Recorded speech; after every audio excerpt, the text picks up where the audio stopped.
Welcome back, ladies and gentlemen, to the third and final Queensland University Super Series.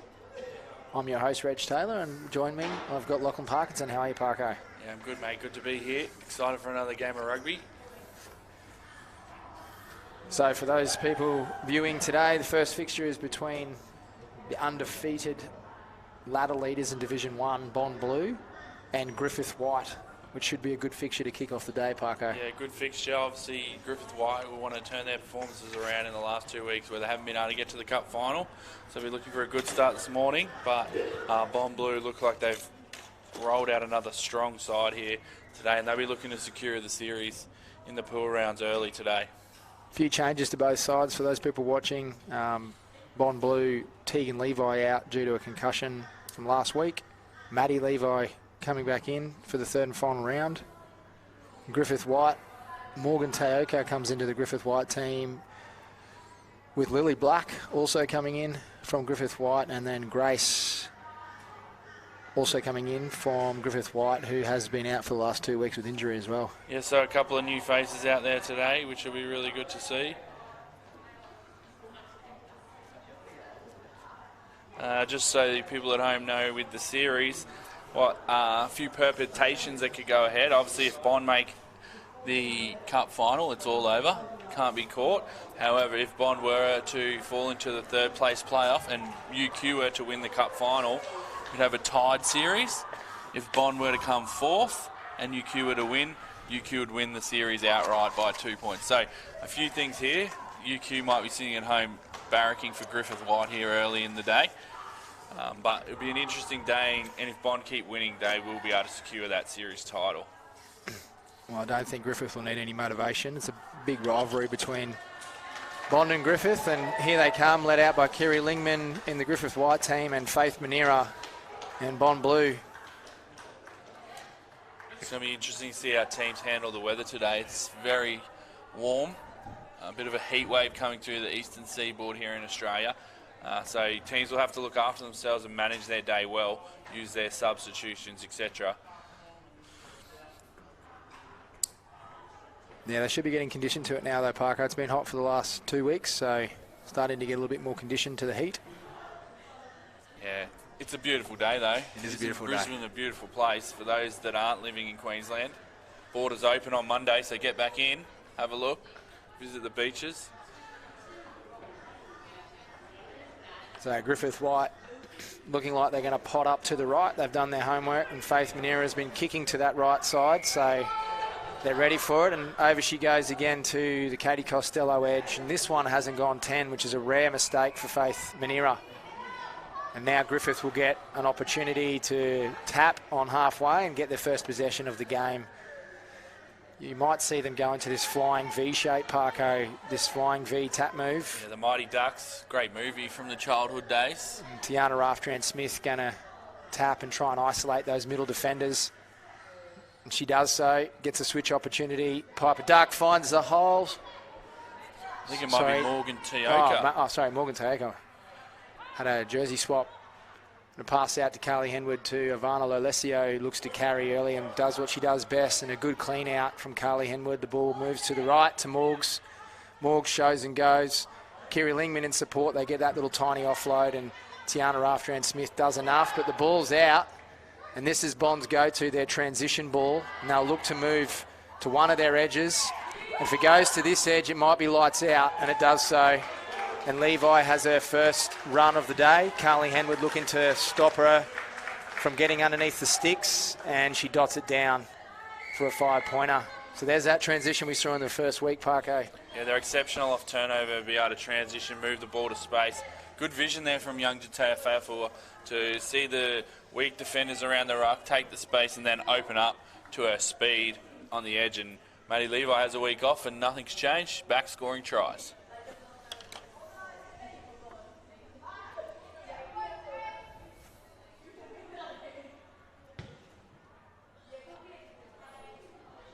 And it's missed that conversion from Faith Manera. So it's 5-0, Bond in the lead. The ball comes out through Emily Bass, one of our commentators from last week. Oh, there's 2 balls. Rugby balls everywhere. Jutea not in a hurry to get that ball off the field. Looks like Faye's going to go back to the right. Let's see if this one can go 10. Put some pressure on that pod of Ivania Wong and Carly Henwood. The pod separates, and Varnes takes it nicely. Dummies down the left edge and gets a great ball carry. Ball heads out now to the open side through Morgan Teoka. Looking for the switch, showing and going. She's got herself isolated, and a good tackle from Mel Wilkes, but Morg's able to get out and wait for her support. Lolesio passing the ball out now, and Kiri Lingman sees something on the blind side, decides to go. Offload, hits the deck. Ball's tapped off a Bond hand, I think, and gone backwards. No, a Griffith White hand. And breakdown back in their 22. So they're not going forward here, Parker. They seem to be going backwards. They need to be able to do something about that, and Bond just been able to come up and pick them off. Mel Wilkes over the ball now, and saying a ruck's formed and hands in there. So Griffith not been able to get much go forward in this little passage of play. Just got to get a strong carry there, get themselves going forward, and then look to move the ball to width. Probably lacking halves, the Griffith White side, that are able to move the ball. So going to be a little bit harder for them, but that's a smart option. Kick for field position and then get themselves out of trouble. So we'll go to our first line out. Two good line out jumpers here, and Katie Costello and Kiri Lingman. Kiri Lingman just walking in, sussing out where she's going to go up. She'll rush to the front, get up in front, wins that ball and decides to have a carry herself. Probably not rolling away there, and she's got to get out of that zone. And Ivana Lolesio wants to go quickly, passes it on to Morgan Teoka, out to the edge to Tiana Raftran-Smith, who's lining up a massive Hail Mary. I think that's Paige Nakora who pops it off the ground to Morgan Teoka. Paige Nakora's second effort with a clean out. No, it's been stolen by Mel Wilkes. And here's that transition. Katie Costello, they'd want to put her down, and they are able to make her force a bad pass, and Vania Wong picks it up and gets a good carry. Morgan Teoka shifting out to Kiri Lingman now. Kiri Lingman just shut unable. Now they're saying off feet, which is fair. So April not being able to stay on her feet. Morgan Teoka goes quickly and darts herself, gets through a hole. She's going to have a hard job trying to get past Katie Costello, and she might have knocked it on in the carry there. And they're going to play advantage. Bond looking to transition like they do so well. The Brill factor. The Brill factor's back. And they got two Griffith pilferers over the ball. Griffith looking to be hard on this footy early on in the first half of the first game today. Ball goes out to Tiana Raftran-Smith. Puts on that left foot step, hits Ivania Wong, who breaks a tackle. Unfortunately, Ivana Lolesio unable to get the support line, but she's got the ball again. Now she's ball playing around, carries, offloads. Carly Henwood puts some footwork on, second effort, and a try. Well done to Griffith White. Good footy there from Griffith White. All comes off the back of energy from Vania Wong to turn the ball over on the ground here. She put body on the line, got the turnover, and then from there, Griffith held the ball, played through the middle with their skill, their power, and they were able to use that continuity to turn that into 5 points. When they can do that well, that's when Griffith are at their best. They get those tiny offloads, suck two defenders in, just keep playing, keep playing, keep playing. It's hard to stop, Parker. Yeah, and Tiana Raftran-Smith really stood up there and take control of their attack. She got the ball a lot of touches and controlled the attack and where it was going, and that's good to see from young Tiana. Carly Henwood gets the conversion, so 7-5. GU hit the lead. Bond just look a little bit, in that little phase of play, just look a little bit flat. Obviously the first transition was really good, but you can see they're just a little bit flat. Some interesting subs there too from Bond. Maddie Levo went off after the first try, and April went on, and now April's come back off, and Maddie Levo's gone on. So they've burnt two subs early in the first half, in the first 4 minutes. So it'll be interesting to see what Coach Narazi is trying to do there. Playing some shadow games. Anyway, Jutea putting footwork on, finds Faith Manero putting footwork on. Kiri Lingman making it hard for her to carry through. They want to be quick and get out to this edge here in defence, or else they're going to have Maddie Levi to deal with. Carly Henwood over the top of the ball and would have come off her feet. We're in trouble here. as Levi heads down the edge, and you won't stop her.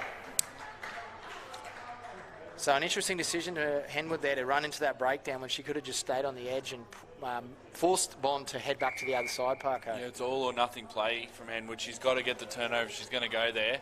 Once she didn't and Maddie Levi got some space, it was shut the gate, game over. 2 touches, 2 tries. Yeah. It's pretty good. Very good. So I think the tactic we were talking about from the Bond coach to take her off probably didn't work and put her back on, and you can see what's happened. Yeah, freshened her up for that second effort, So it looks like we're going to go into half-time with a new leader in Bond Blue, who are up 12 points to 7. We go into half-time. So a bit of a to and fro in this first fixture, as we thought it might be. It's that constant thing that we've talked about the last 2 weeks around possession. Team with the ball is generally going to take points away. So you've got to have possession. You've got to be able to hold possession. I thought Bond's pressure in defence was really good to be able to shut down Griffith's ability to edge attack and then force them through the middle. What do you reckon Coach Virtue's saying to her girls here, Reg? I just think they've got to be accurate with their offloads, and I think they should keep flooding those channels. As soon as they get a dominant carry, there should be 2 people through that channel and just keep going through that side. And then when they get 3 to 4 defenders in there, which they've been doing, then they can make 2 passes and they'll have space through the middle. And then in defence, anytime Katie Costello or Maddie Levi are looking like they've got space, they've got to shut them down and stay out of the breakdown and get up in their face and don't let them run around the edges. And then if they can do that, put their traditional breakdown pressure on, it's going to be hard for Bond to score. And Coach Narazi, what do you reckon? Well, he'll want the complete opposite. He'll want quick ball to the edges, get those easy tries, continue the turnover pressure that they've been getting, and then transition as quick as they can. Bond's got to move faster in defence. As soon as there's a turnover, they've got to get into the line quicker and be able to shut down the ball movement. So he'll want that. He'll want fast ball, and then in defence, he'll want transition. So that's what he'd be saying. Let's get that ball going. First kickoff's pretty important, as we've talked about all tournament, the restart, because this will shape who gets possession to start the second half. It will. Griffith want to score first. You can't chase Bond down, I don't think, if they get too far out in front. Yep. So you need to be on their heels, so they'll want to score first, so they want to regain possession off this kickoff. Yep. So Tiana After-Smith's got a good kick. They've got a good chance to do it here, and Paige Nakora and Maddie Levi back to the bench, so scores tries and gets rests. Interesting tactic. Probably managing her minutes today. Yep.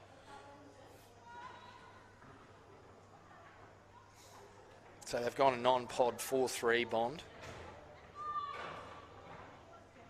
And Vania Wong's going to put a lot of pressure on this. Even if she catches it, I think she... Oh, yeah, and she's clean missed that, Steph Rutherford. Probably under the pressure of Vania Wong.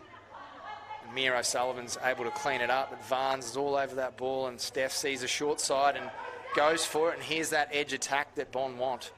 They've got pace and they want to use it, and it's gone out off a Griffith hand, and it'll be a Bond line out.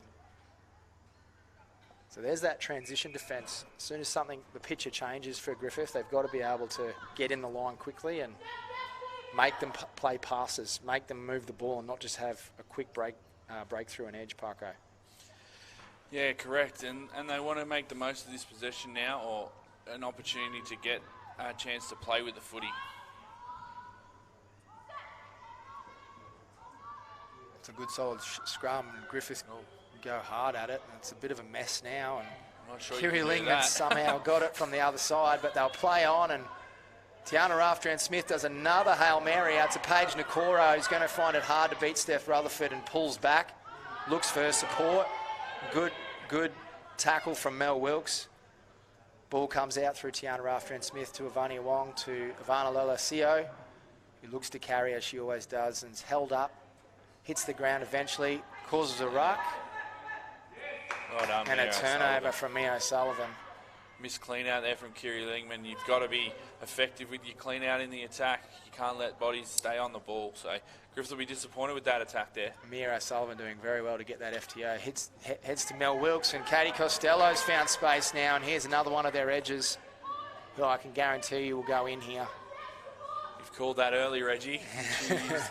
Had to work hard for it. I was a bit nervous there towards the 5 metre line, but Morgan, great chase back Yeah, from it wasn't Morgan very there to force the kick to the sideline. And it keeps Griffith in the game. If they go into the post there and make that 7, it's game over. So well done from Morgan. She's played all the minutes so far, and to do that chase back shows great effort. regardless, the score is 17 points to 7 to Bond Blue, and they've started where they left off for this whole series, and they haven't lost a game yet, which is a very good achievement. Even being down 19-0 to UQ Maroon and being able to come back. A great strike, but it's gone left, and Faith Manera.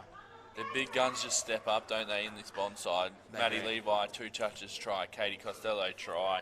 The Yeah. Brill factor does her work. Yeah. Faith running the show in the halves. Yes, Mira Sullivan getting those cheeky little Yeah. turnovers and passing quite well.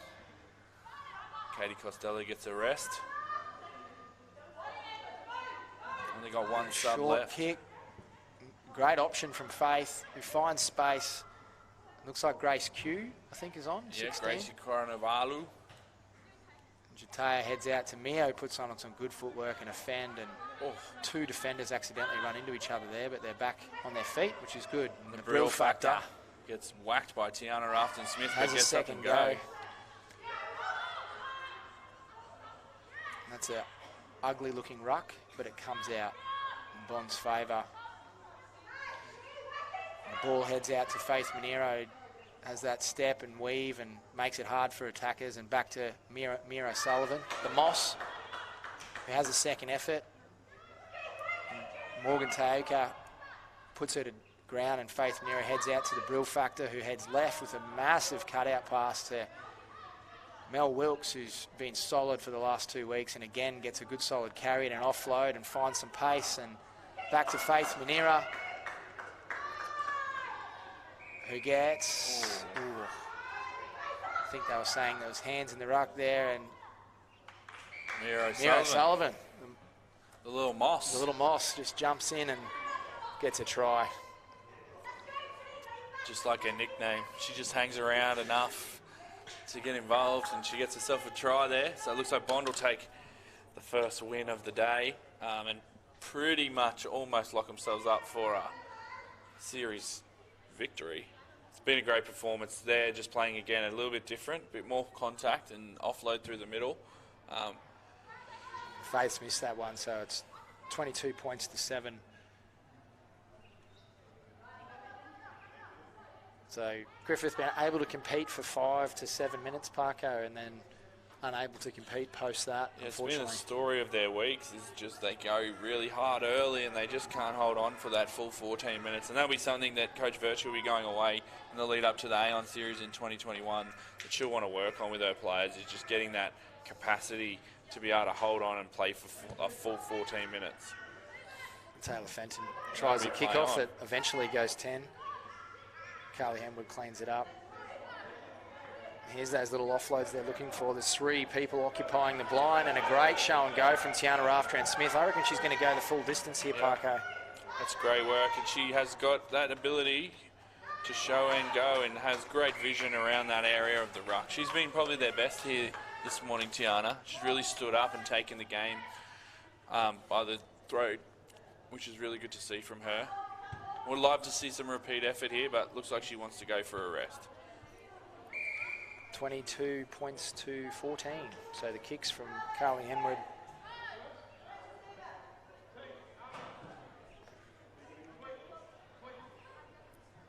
Raftran-Smith taking her time to get back on side. They want to go quickly if they want to try and spice it up a little bit here. Get a quick try. Unfortunately, they're not in a rush. They get a 7-pointer here, it would be 21-22. And they could potentially get another try, but they're not in a rush. Here, Henwood's going to kick to the right. They need this possession now, and Lily Black on the field. And Amber Kimmel has come on as well. 2 former Queensland youth representatives. It's great to see them come through the pathway and get to this senior elite level. Ball's come free, but it's going to be a penalty for hands in the ruck from Griffith, and Bond Blue will look to transition, and Zoe Hanna there not on the mark, and as I've said in previous weeks, The referee wants it right where they are. That Oh, pass has whoops. gone backwards. And a knock on there. And little sniff here for A Griffith. little sniff, all right. If they Oh, get no, this. that's full time. Okay. Jess, no, not looking after the crowds at home that wanted an exciting finish. Bond deserves that. Yeah. So our first game in the bag for Bond Blue. And that's their first little foot in the water to jumping in the pool of victory. They'll have to wait because they play the last game of the Division 1 pools, which is at 12 o'clock. So they've got a bit of a wait. They need to see what UQ does against Griffith White in the next match, and then they'll come back and play for the series at 12 o'clock, which will be exciting. I think if it goes 1-1 for each team, we'll go to for and against. We will go to for and against, and I'll have to get maths on again, which everyone we at know home for knows everyone. is not good. Yeah, no, definitely not. We don't want that, people at home. We don't want any mathematics required today from myself, especially before lunch. I'm better at it after I eat. So we're going to go away and have a break now, and when we come back, it'll be Griffith Red versus Bond Gold. See you in about 10 minutes, people.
Hello everyone and welcome back to our next fixture between Griffith Red and Bond Gold.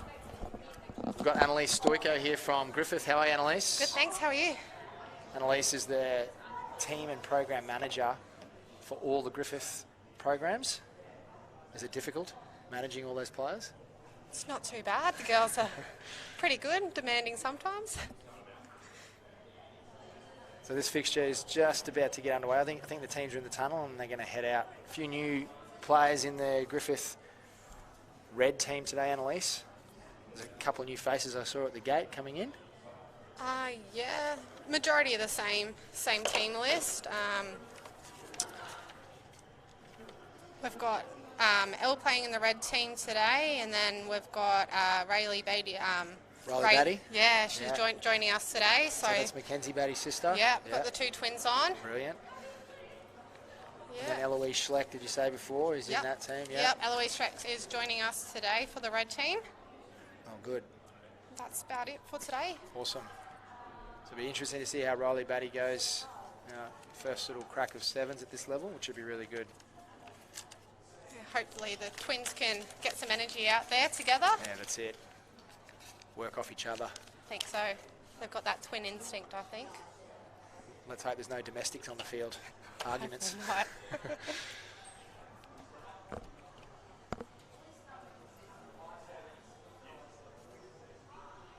So former Griffith student yourself? I am, yep. Just recently finished, probably about a month ago now. Studied a Bachelor of Sport Development for Griffith. What was your experience like? You're probably going to say very good. It was actually quite good. Well, I came from previous teaching degree at a different university, and this degree, really pushed my boundaries and really supported me through the whole process. Absolutely loved my experience at Griffith. They got a heap of elite athletes at Griffith. Yeah. And they've got a program, an elite athlete program, is that right? Yeah, we've got a fair few elite programs through the Griffith Sports College. They support heaps of elite athletes, and they have a lot of studying assistants, which really help those girls push through their studies, and it's really flexible for them. So any aspiring rugby 7's athletes out there and looking to study at Griffith, get involved in the program and also have a look at the study options they've got by the sounds of it. Yeah, well, they support more than 550 elite athletes in more than 40 sports with the flexibility in their academic studies. So awesome. Really help out with that balancing of the elite sport and university life. Awesome. So yeah, it includes help with the administration flexibility, custom study loads. Yeah, they get help choosing their degrees, tutoring, all of those sort of things with the exams and moving classes. So real variety of flexibility around the studies. I needed tutoring. Definitely didn't get it. All right, so teams have made it out, and Griffith Red on your right side of the screen, and Bond Gold on the left side of the screen. Looks like Griffith Red are going to kick off. Yeah, we've got Isabella Cole starting out there today, so she's a new one to the red team. Great to have her. Jeep's 15's product, so really good to see 15's girls getting involved in 7's as well. It's good for their skill development. Absolutely. And here we go. Long kickoff from Griffith Red, deep down into Bond Gold's half, and Diaz takes it out. A heavily contested breakdown there, and unfortunately, she didn't get that place far enough, so it's been turned over, and Griffith Red have their first opportunity through Eloise Schlecht. And Asako Ono through the middle, back through to Mariah. It was a standout in the second division last week. This time she's been turned over, though, unfortunately, by a good turnover from Maddie Shuck, who gets the quick tap and heads off. And a good switch back inside, and a great hit there from Asako Ono. This is a heavily... And here's little Paige from North Queensland. I think this is her first tournament, who's very, very fast. It's going back and forth with a bunch of turnovers, and looks like another one here through Maddie Shark, who's turned it over again, and Diaz will head it out to the right edge. And some good defence from Griffith Red, and It's very narrow and very tight with a lot of collisions at the moment. It's a heavily contested breakdown, and we've got a knock on to Bond. So do you ever consider playing rugby sevens when you're at university? Not until I started managing the girls, to be honest. Yeah. So you're interested? Yeah, I thought, why not give it a crack? Might be Always up for a new challenge. Next year I might have you up here as a player. Possibility. Talking about your transition from managerial skills to playing. Yeah. See how that one turns out for me. Keep an eye. Griffith Red have the ball now, and they've fed it into the scrum quite well. A good little offload. Isabella Cole getting her first touch. 7's for this year. And gets the ball back through Saka Ono, and Mariah looking to carry strong. And Zizemic, hit hard, and it's high. And Georgia Sim there just getting it wrong. Might have ducked into it, little Zizemic. She was good last week. Very fast and got some good skills. Eloise Schlecht out on the edge. Shifts it early to Isabella Cole. Palms a few would-be defenders from Bond off. But again, Bond hard over the ball, but saying no release. And Griffith Red look to shift it back out to the left now. And they'll look for Mariah or Sako to carry on this edge here. And little Zizemic get a little offload and she'll be away. And exactly that. And it's gone forward. That was a good-looking offload, though. Good-looking offload. You've been impressed with a lot of the skills of these girls when they're out on the field? Yeah, got some quick feet. Quite strong. It's what scares me if I was to play. Come up against some tough competition, that's for sure. You'd be one of those would-be tacklers, would you? Just let them go through, or no, you'd have a go? Good. Got to have a go. Got to have a go. That's the Griffith spirit. Bond have the feed into the scrum through Georgia Sim. And that one's a bit early, and they're going to get a half-arm penalty. So for those watching at home, you can't just go in early. You've got to wait for the set call. Georgia Sim's quick, and she's strong. Taken well, though, and they've got numbers out to the edge, but they can't execute. It's a knock-on to Bond Gold, so Griffith Red going to have another opportunity. We might have a winded athlete here in the middle. Sometimes that hit to the stomach just takes the wind out of you. It's very painful, but it goes away if you can walk it off. It might have just been a knee to a quad. Looks like, is that Eloise Schlecht? It is. Yes. Eloise, yep. She's back up. She's tough. Tough. She's tough. She came through the Queensland youth pathway. Played a lot of rugby, Eloise.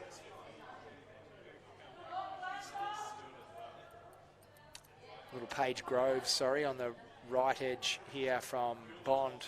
Number 12 from North Queensland, up from the Cairns region. Don't know exactly where in Cairns, so I won't say that, but in that far North Queensland area.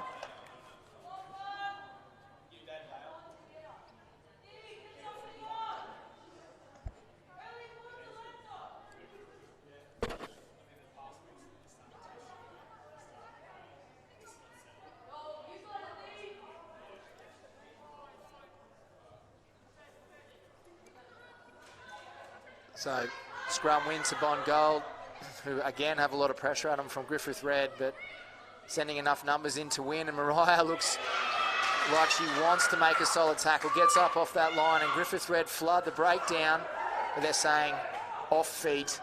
And Maddie Shuck goes quickly again and tries to look for that offload, and she does so, and they've got some numbers out on the left, Bond Gold, and Georgia Sim has wheels and should be able to get the first 5-pointer for the game. And does so. So obviously, Griffith's program, they've been in the competition since the inception of Aon. How's it developed? Obviously, I think you've been involved for 12 months now? Yeah, just over about 12 months now, yeah. But you would have seen it evolve over the last 3 years. Obviously, they took it out in 2018, so very successful program. Came third in 2017 and second in 2019. How's it evolved over the last 3 years?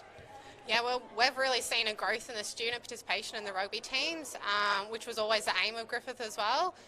The Griffith have worked hard to include our students and the academic experience in the program, from interns working with the teams like myself, then the physio students, also assisting with the trainings and game days, and the academics running the S&C program. So really pleased to have seen so much of our student athletes as well go through the the program and be contracted with Rugby Australia and the 7's program in Sydney.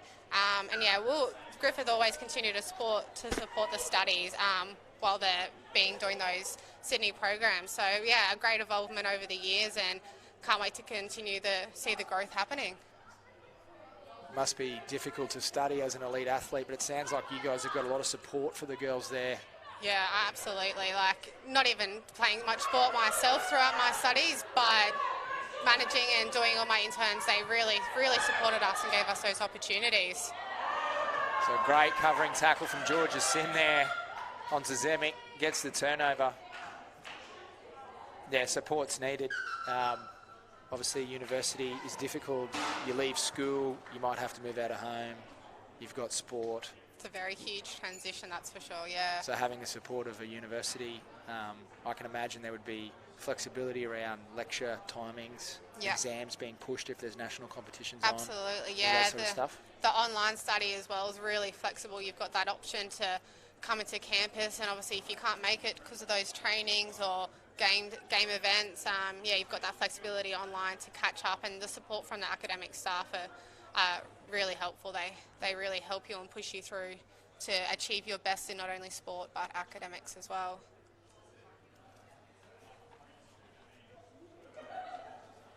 So we're going into half time, just 5-0 to Bond Gold.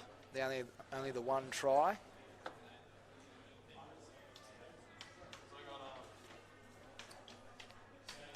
Hopefully Griffith can come back in this one, Annalise. They look like they're here to play today. There's a lot of effort.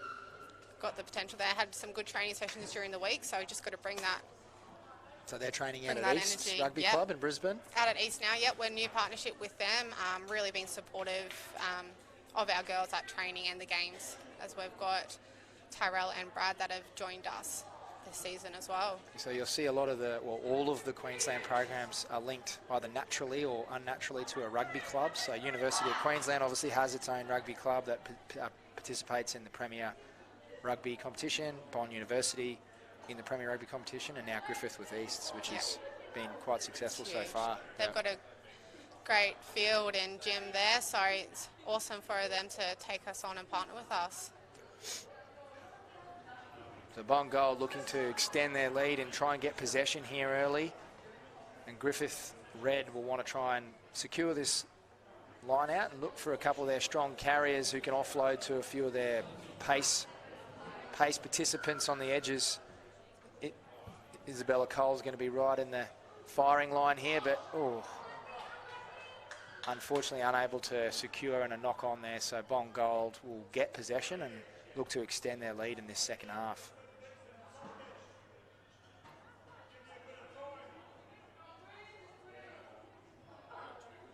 Fair bit of behind the scenes work goes on with all those student interns such as yourself and whatnot to get the programs going. Yeah, absolutely. Wouldn't be able to happen without it, really, would it? No, yeah, it's surprising what goes into it, but it all pays off in the end. So to see the girls appreciate it and the staff all appreciate it, it's really awesome to be a part of it, and the atmosphere is just amazing when you get to come out here and join them on the game days. Yep.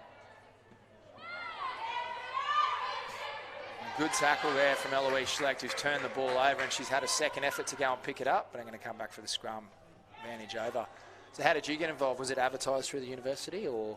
I was fortunate enough to be selected out of interview process to actually manage the girls. So me and one other person had to go through an interview process, and then part of our final internship through our Bachelor of Sport Development, got to come in and manage the girls. So only a select few of us get to really be a part of it each year. So really privileged and learnt so much. Bit of travel involved too with the Aon 7 series. Absolutely. Where we'd go last year, Adelaide, Sydney. Oh no, we didn't go to Sydney. Adelaide, two in Brisbane and Melbourne. Yeah. Which was good. It's really great to be a part of that. And would your program do a pre-season camp or look to go somewhere and have a trial before Aon starts? Does that normally happen as well? Yeah, definitely looking at that again with the Aon tournament coming up. Yep. Preparation for the girls. Or really enjoy it, and it gets them together nice and early on to get that team atmosphere happening. Might be a bit, because it's a change of time this year. Obviously, students wouldn't normally come back until start of February sort of thing, so might have to come back a little bit earlier this year. Yeah, definitely for 2021. Starting earlier. I think early Jan, Feb will be setting all of that up. Be great to carry a lot of these girls through to next year as well. Got a lot of girls finishing high school too. And here's young Riley Batty with her first carry and an offload out to Renee Bates, who's been a standout performer in the Division 2. Whoa, goes to put the kick in. Probably should have just carried it herself, and it goes over the touchline. And Paige Groves, does she know the rule? Yes, she does. Plays on. Bond trying to make subs. Not the best time to do it. Oh, that's just gone over the top, and Bond Golder off down the right-hand edge through Anna Drutini. And still going, Anna. And she's going to score, and they're going to go out to a 10-point lead. Bond Gold just getting the rub of the green here with a few little indecisions from Griffith Red and able to capitalise on it and take a 10-point lead. And a kick to come.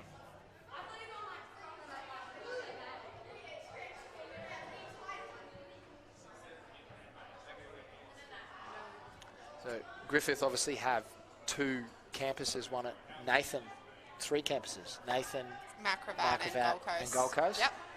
And subsequent to that, you've got a Brisbane program and a Gold Coast program, essentially. So there's a few students from the Gold Coast that either have to travel up to Brisbane, but sometimes they do training on the Gold Coast as well. Yeah, absolutely.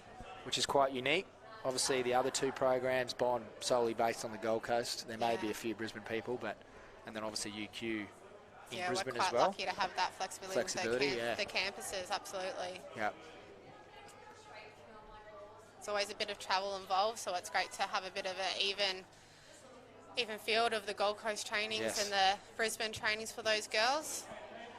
A good kickoff from Bond Gold and Renee Bates. Unfortunately, that rolls into touch, and Bond Gold are going to have to throw it in to the line-out and get another possession.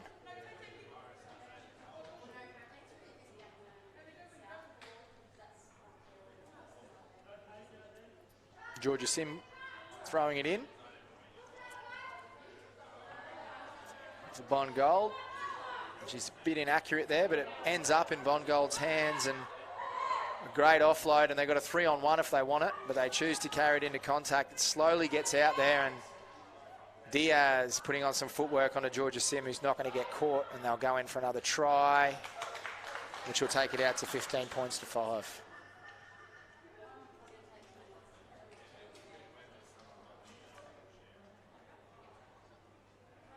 And a kick to come. So what's the plan for the Griffith program now? They'll obviously have a rest from now until, say, January or early Jan, and then come back in and train. Early Jan we'll have a break too. Come back in and get ready to train and prepare for the 2021 Aon 7 series. Yes, I think we'll have quite a few new girls in the squad coming up early start of next year, which will be great to, like I said, interact with those girls that have just finished high school and bring those through, and a few more 15 players coming in and bringing that diversity. So I think a lot of fitness. Continue on with that. Definitely in those early months. Ball comes back out to Renee Bates. Hopefully she can clean up a little bit better this time, and she does so, and holds her feet, gets an offload away to Eloise Schlecht, who somehow stays in the field and does well, but a lot of Bond pressure. Unfortunately, Eloise has used her hands on the ground and advantage for offside there, and it looks like Riley Batty's going to go to the bin for 10 minutes. So for those of you who are watching at home, you can't engage in the defence there. You've got to get out of the way once a penalty happens. Bond Gold look to move it over to the right edge of the field. And it's a bit sloppy. It's a bounce pass each time, but it happens to work. The ball comes out to young Paige Groves, who's taken convincingly, and Bond Gold will go back to the other edge now, moving the ball well, but better than the last time they were moving the ball, except for that one, which finds its mark, but only just. They get it out to Georgia Sim, who puts in a chip and chase and picks it up and scores. That's a great try, Annalise. What a try. That determination was certainly there for that one. Georgia Sims got that raw ability. She loves the chip and chase and Yep. loves all that little fancy stuff, and it works well when it works, and sometimes when it doesn't work, it doesn't look so good, but she makes it look good. As long as it gets there, gets the result you're after. So Griffith Red unable to keep that fierce intensity they had in the first, say, 3 to 4 minutes, and Bond Gold pulling away now with a 20 points to nil victory. Annalise, thanks very much for your time. It's great to see the Griffith program doing so well. And Thank they're you. obviously in good hands with yourself as a manager. Thanks very much for your efforts in getting the girls ready to play for this series, and good luck for the next series No as worries, well. I'll go prep those Zupa Dupas for everyone, I think. Thank you for having me. No worries. Our next fixture coming up is the Division 1 match between Griffith White and UQ Maroon. We'll see you shortly.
about, ladies and gentlemen, to our next fixture. We've got the University of Queensland Maroon versus Griffith White in the Div 1 game, Parko. Yeah, it'll be good to see what UQ Maroon can bring after a couple of losses in cup finals. Obviously, we saw Griffith White this morning with an improved performance, but couldn't get over the line against Bond. But they want to keep their day alive here, because if they lose this game, they are definitely into that second harder semi-final. They want to give their chances of getting that first spot out of the pools alive here with a win. So it'll be a good game. Interesting to see. Yeah, so we saw last week UQ lose both their pool games and then win the semi and then go into the finals. So they'll want to win these two, which then will mean they become number one, have the easier pool game, and then potentially Bond could get knocked out by Griffith in the 2-3 would be UQ's map to success today. Take on Griffith in the final. They've got a few injuries though, unfortunately, UQ. So it's going to be a hard game for them, and Griffith White did well for about, I think they did well for about 6.5 minutes in that last one, so they need to get to a 14-minute performance. Yeah, it'll be interesting to see if getting a game under their belt helps them here in this second game, or whether the fresh team who hasn't played a game today benefits.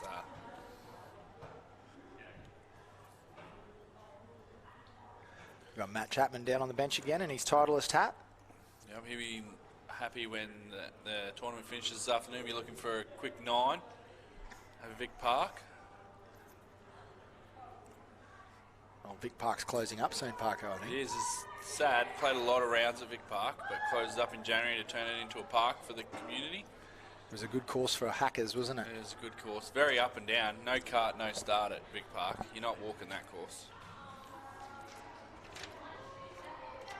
So we're just waiting for the teams here to arrive. Looks like they're about to come. No false start.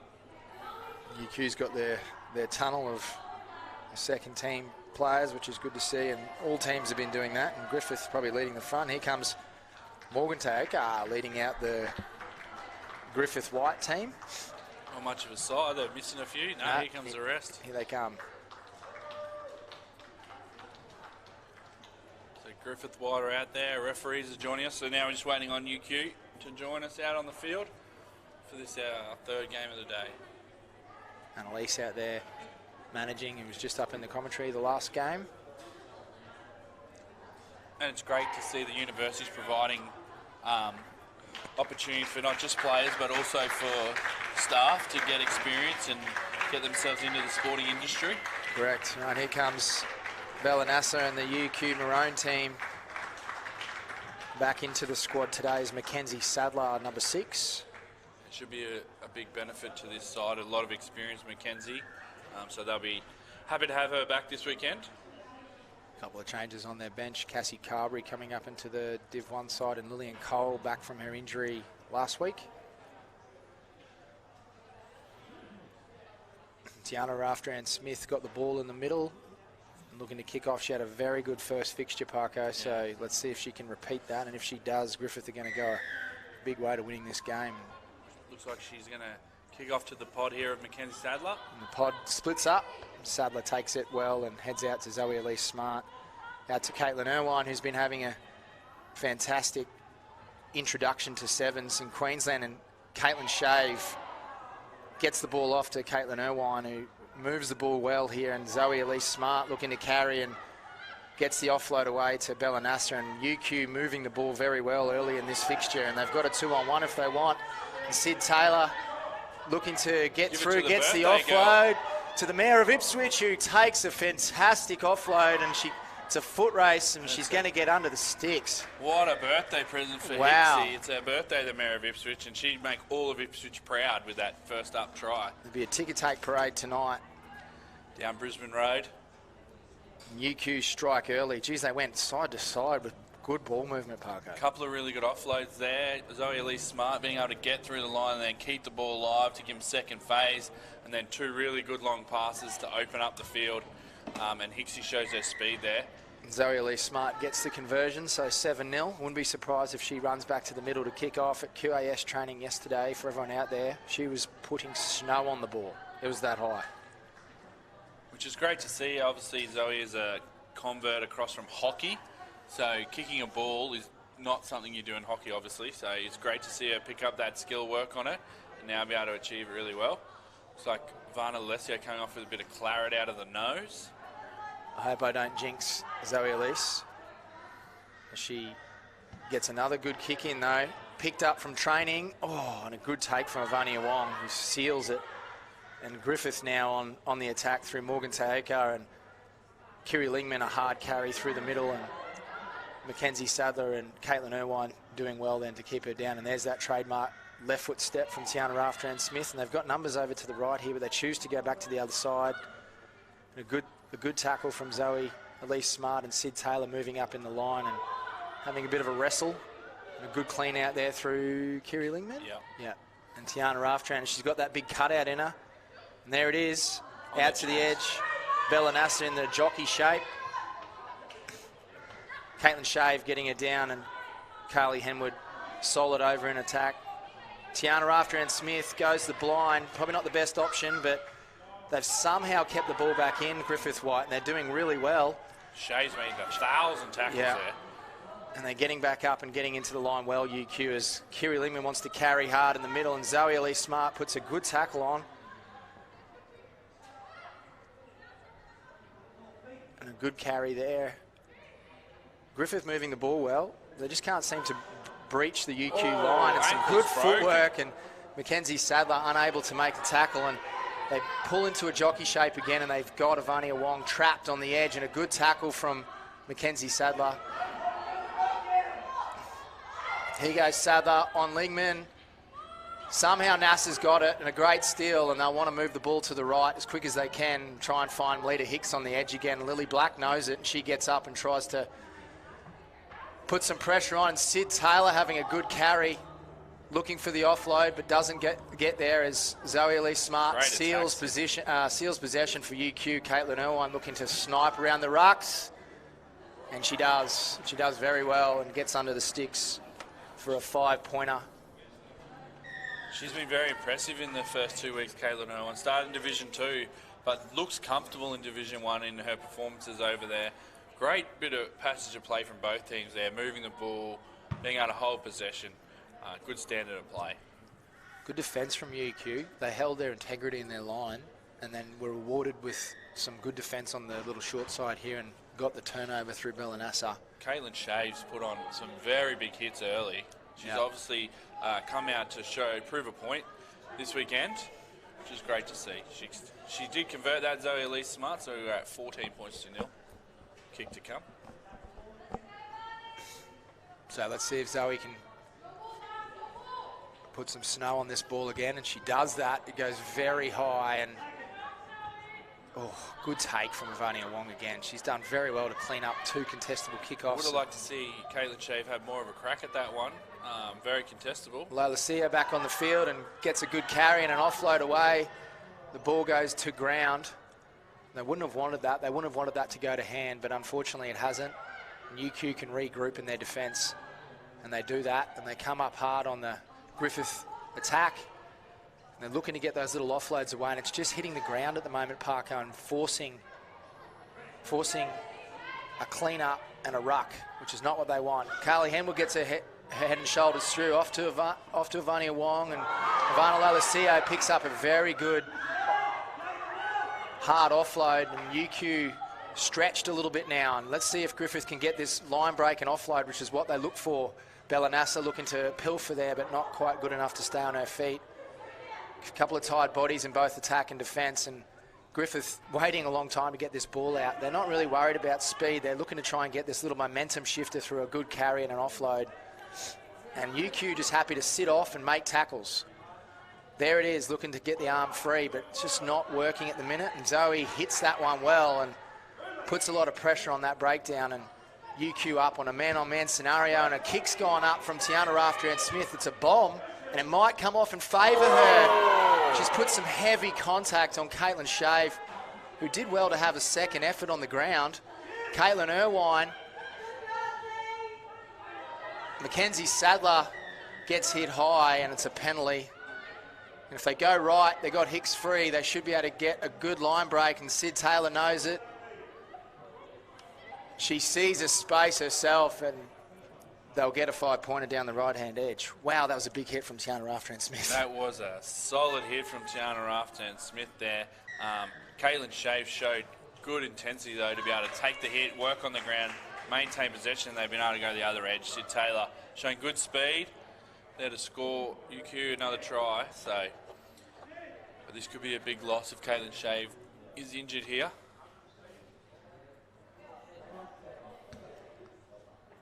So no conversion there, so it's 19 points to 0. So very much like the Bond Blue UQ Maroon fixture last week, Parko, where they were up 19 points coming into half-time. So UQ will be looking for a complete performance to try and close out the game, and Griffith White will be looking for that comeback story and trying to score first and score again and then put a lot of pressure on UQ Maroon. Yeah, I think that's probably been the best half of footy UQ Maroons played across the whole series. They looked like they were getting back into their system, that ability to move the ball side to side and isolate defenders, and their defence was what kept them in, and they just shut Griffith down. Griffith couldn't get out of their half. They didn't miss tackles and take away opportunities, so that was really good to see. What I like to see is Sid Taylor stepping up. Good attack carries on the edges, getting those line breaks, and then the double threat of Hicks out there as well. As a defender, you're not sure which one to take, so it was really good to see that. I think Griffith White can still get back in this game. If they get those little momentums through a good carry and an offload, getting UQ defence having to retreat hard, and then there's a disorganised line, they should be able to get a couple of 5-pointers. They just need possession early, Griffith. Yep, maintain possession, use their hard carry, and then play offload off the back of that.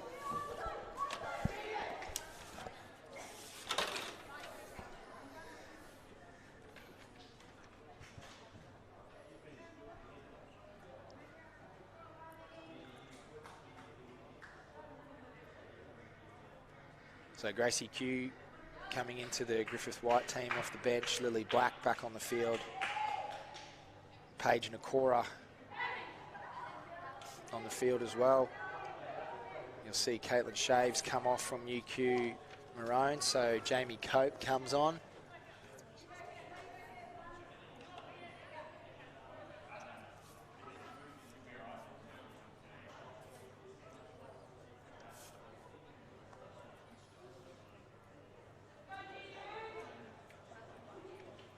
As Zoe Elise Smart looks to get play underway. Great kick-off.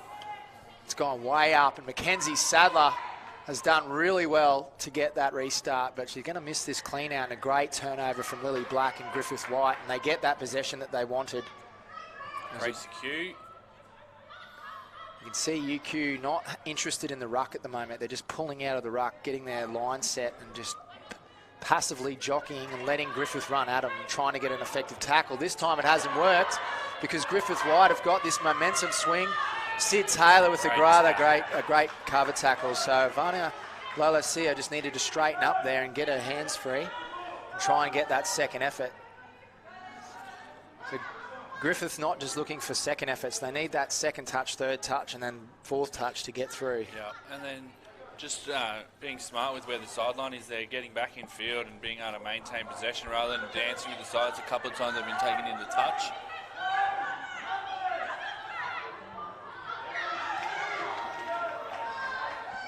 Numbers in the line out there, too many from Griffith. There was 2 from UQ and 3 from Griffith, so that's a short arm on the 15-metre line. Bellanassa moves it all the way to Zoe Elise Smart, out to Caitlin Irwine. Gets it on to Mackenzie Sadler, who pulls back to Caitlin Irwine. Carries into contact, tackled there. Tackled high, tackle. Yep. Mary of Ipswich with the tap. The birthday girl, again, looking to run through space there. A good carry. Looks like Paige Nagora's on that. No, good clean out there from... Irwine shifts it well and early. Mackenzie Sadler with the bump around. Zoe Elise Smart gets the offload back to Mackenzie. They're moving the ball really well and just creating a 4-on-2 here if they want it, but they're going to take contact, which is probably not the right option. She gives this, they're going to score.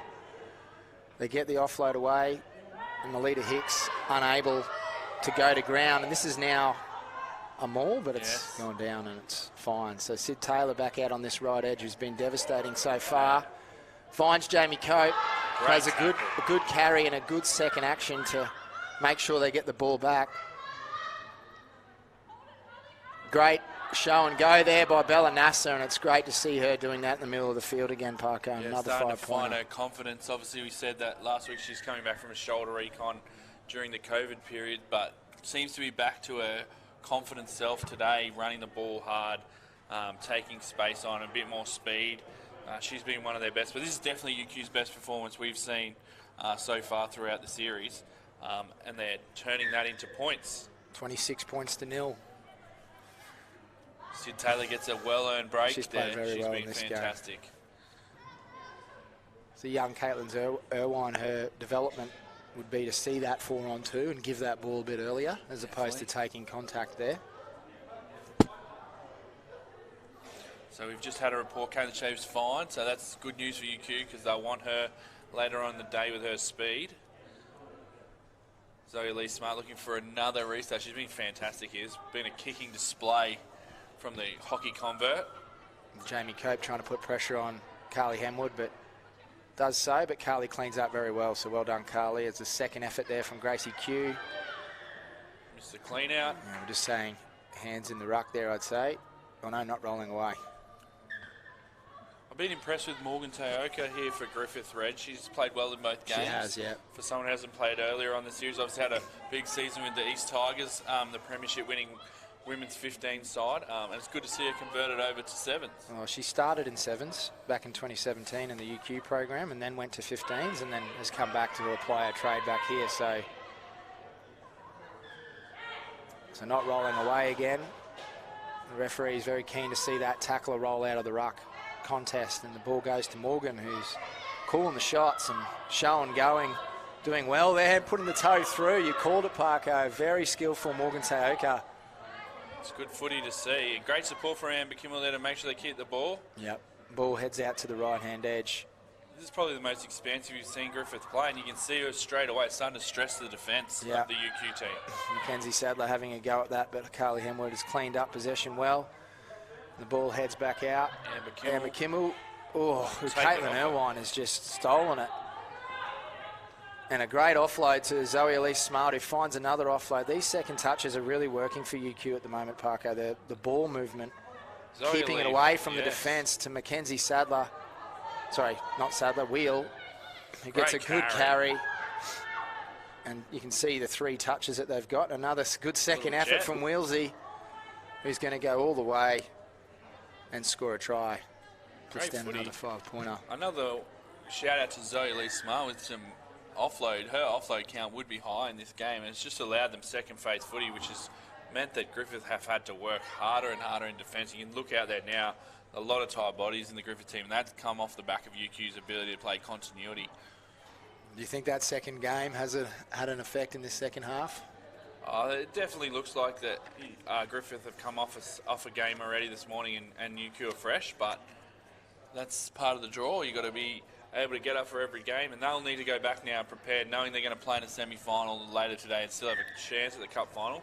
Griffith need to go back, rest up, and get things right so they can rip into that semi-final. And we've got 33 points to 0 in favour of UQ with that conversion from Zoe Elise, and she's going to get a well-earned rest. A great game, great shift from her, some good kicks, and Lillian Kolb's going to... A comprehensive performance here from UQ. Definitely. Lillian Kolb's going to resume the kicking duties, take over the kicking duties, I should say.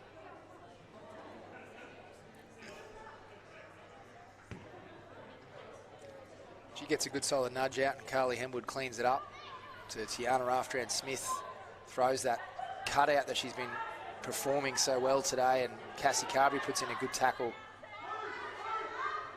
Tiana taking the game on herself again, which is what we want to see from Tiana. Great offload there, just to no one, unfortunately. Got her hands free. It's called forward, and referee looks at his watch, but I think we're going to have another scrum. So great attacking opportunity here for UQ. Love to see Caitlin Shave get herself a little bit of space here off the starter play. See what she can do once she opens up. She's electric, so this will be good to see here. Be a challenge for the Griffith White team. They need to shut the ball down before it gets to her.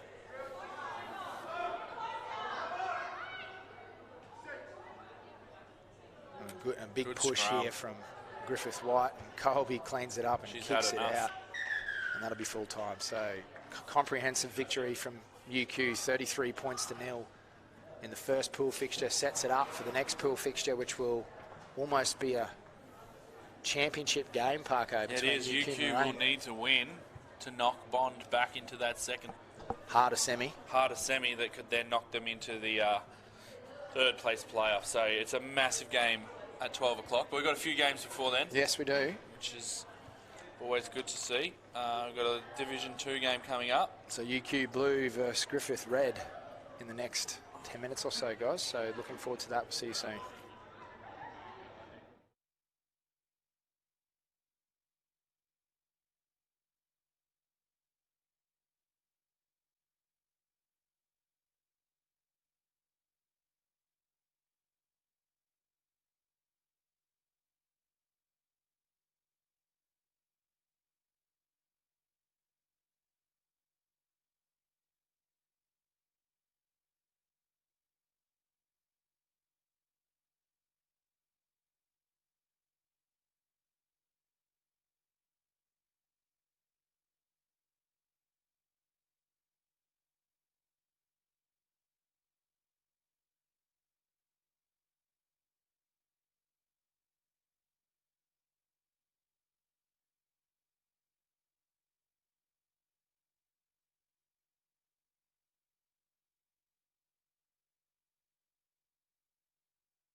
Welcome back, everyone.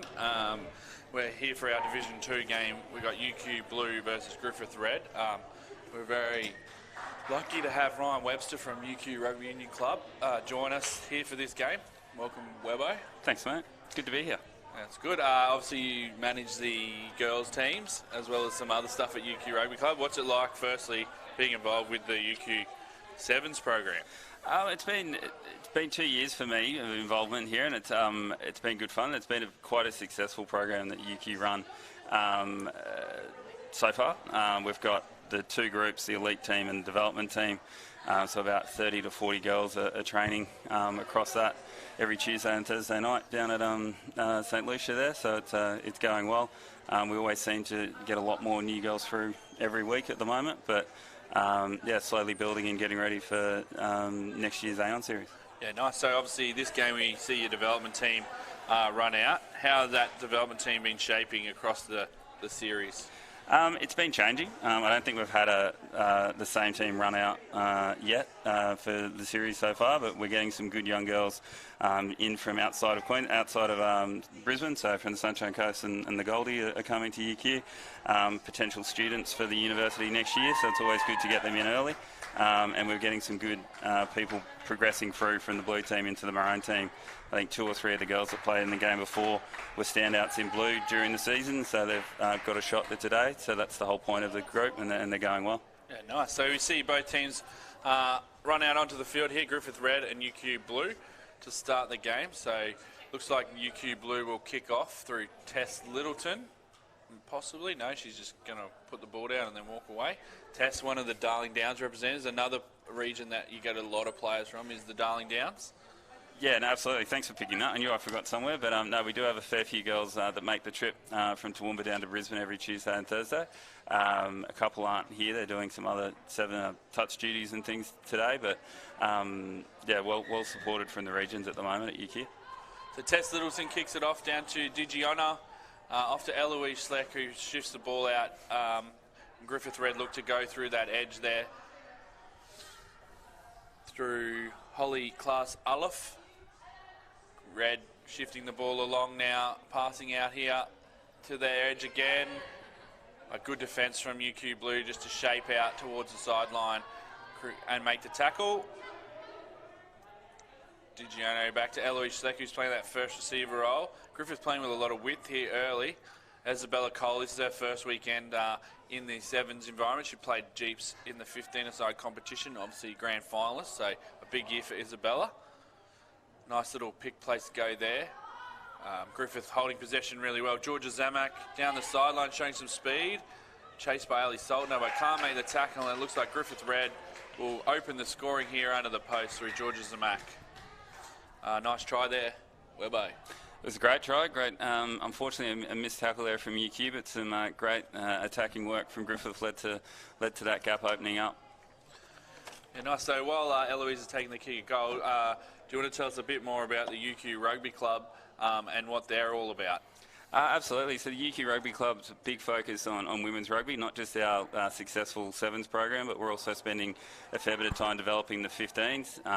They had some narrow losses which saw them miss the finals this year, but some girls got rewarded with representation in the recent trials that were happening in the Queensland 15 side, and a big push next year to grow that further, and even a push to have our first ever seconds team in women's 15. So the club's spending a fair bit of time on women's rugby at the moment.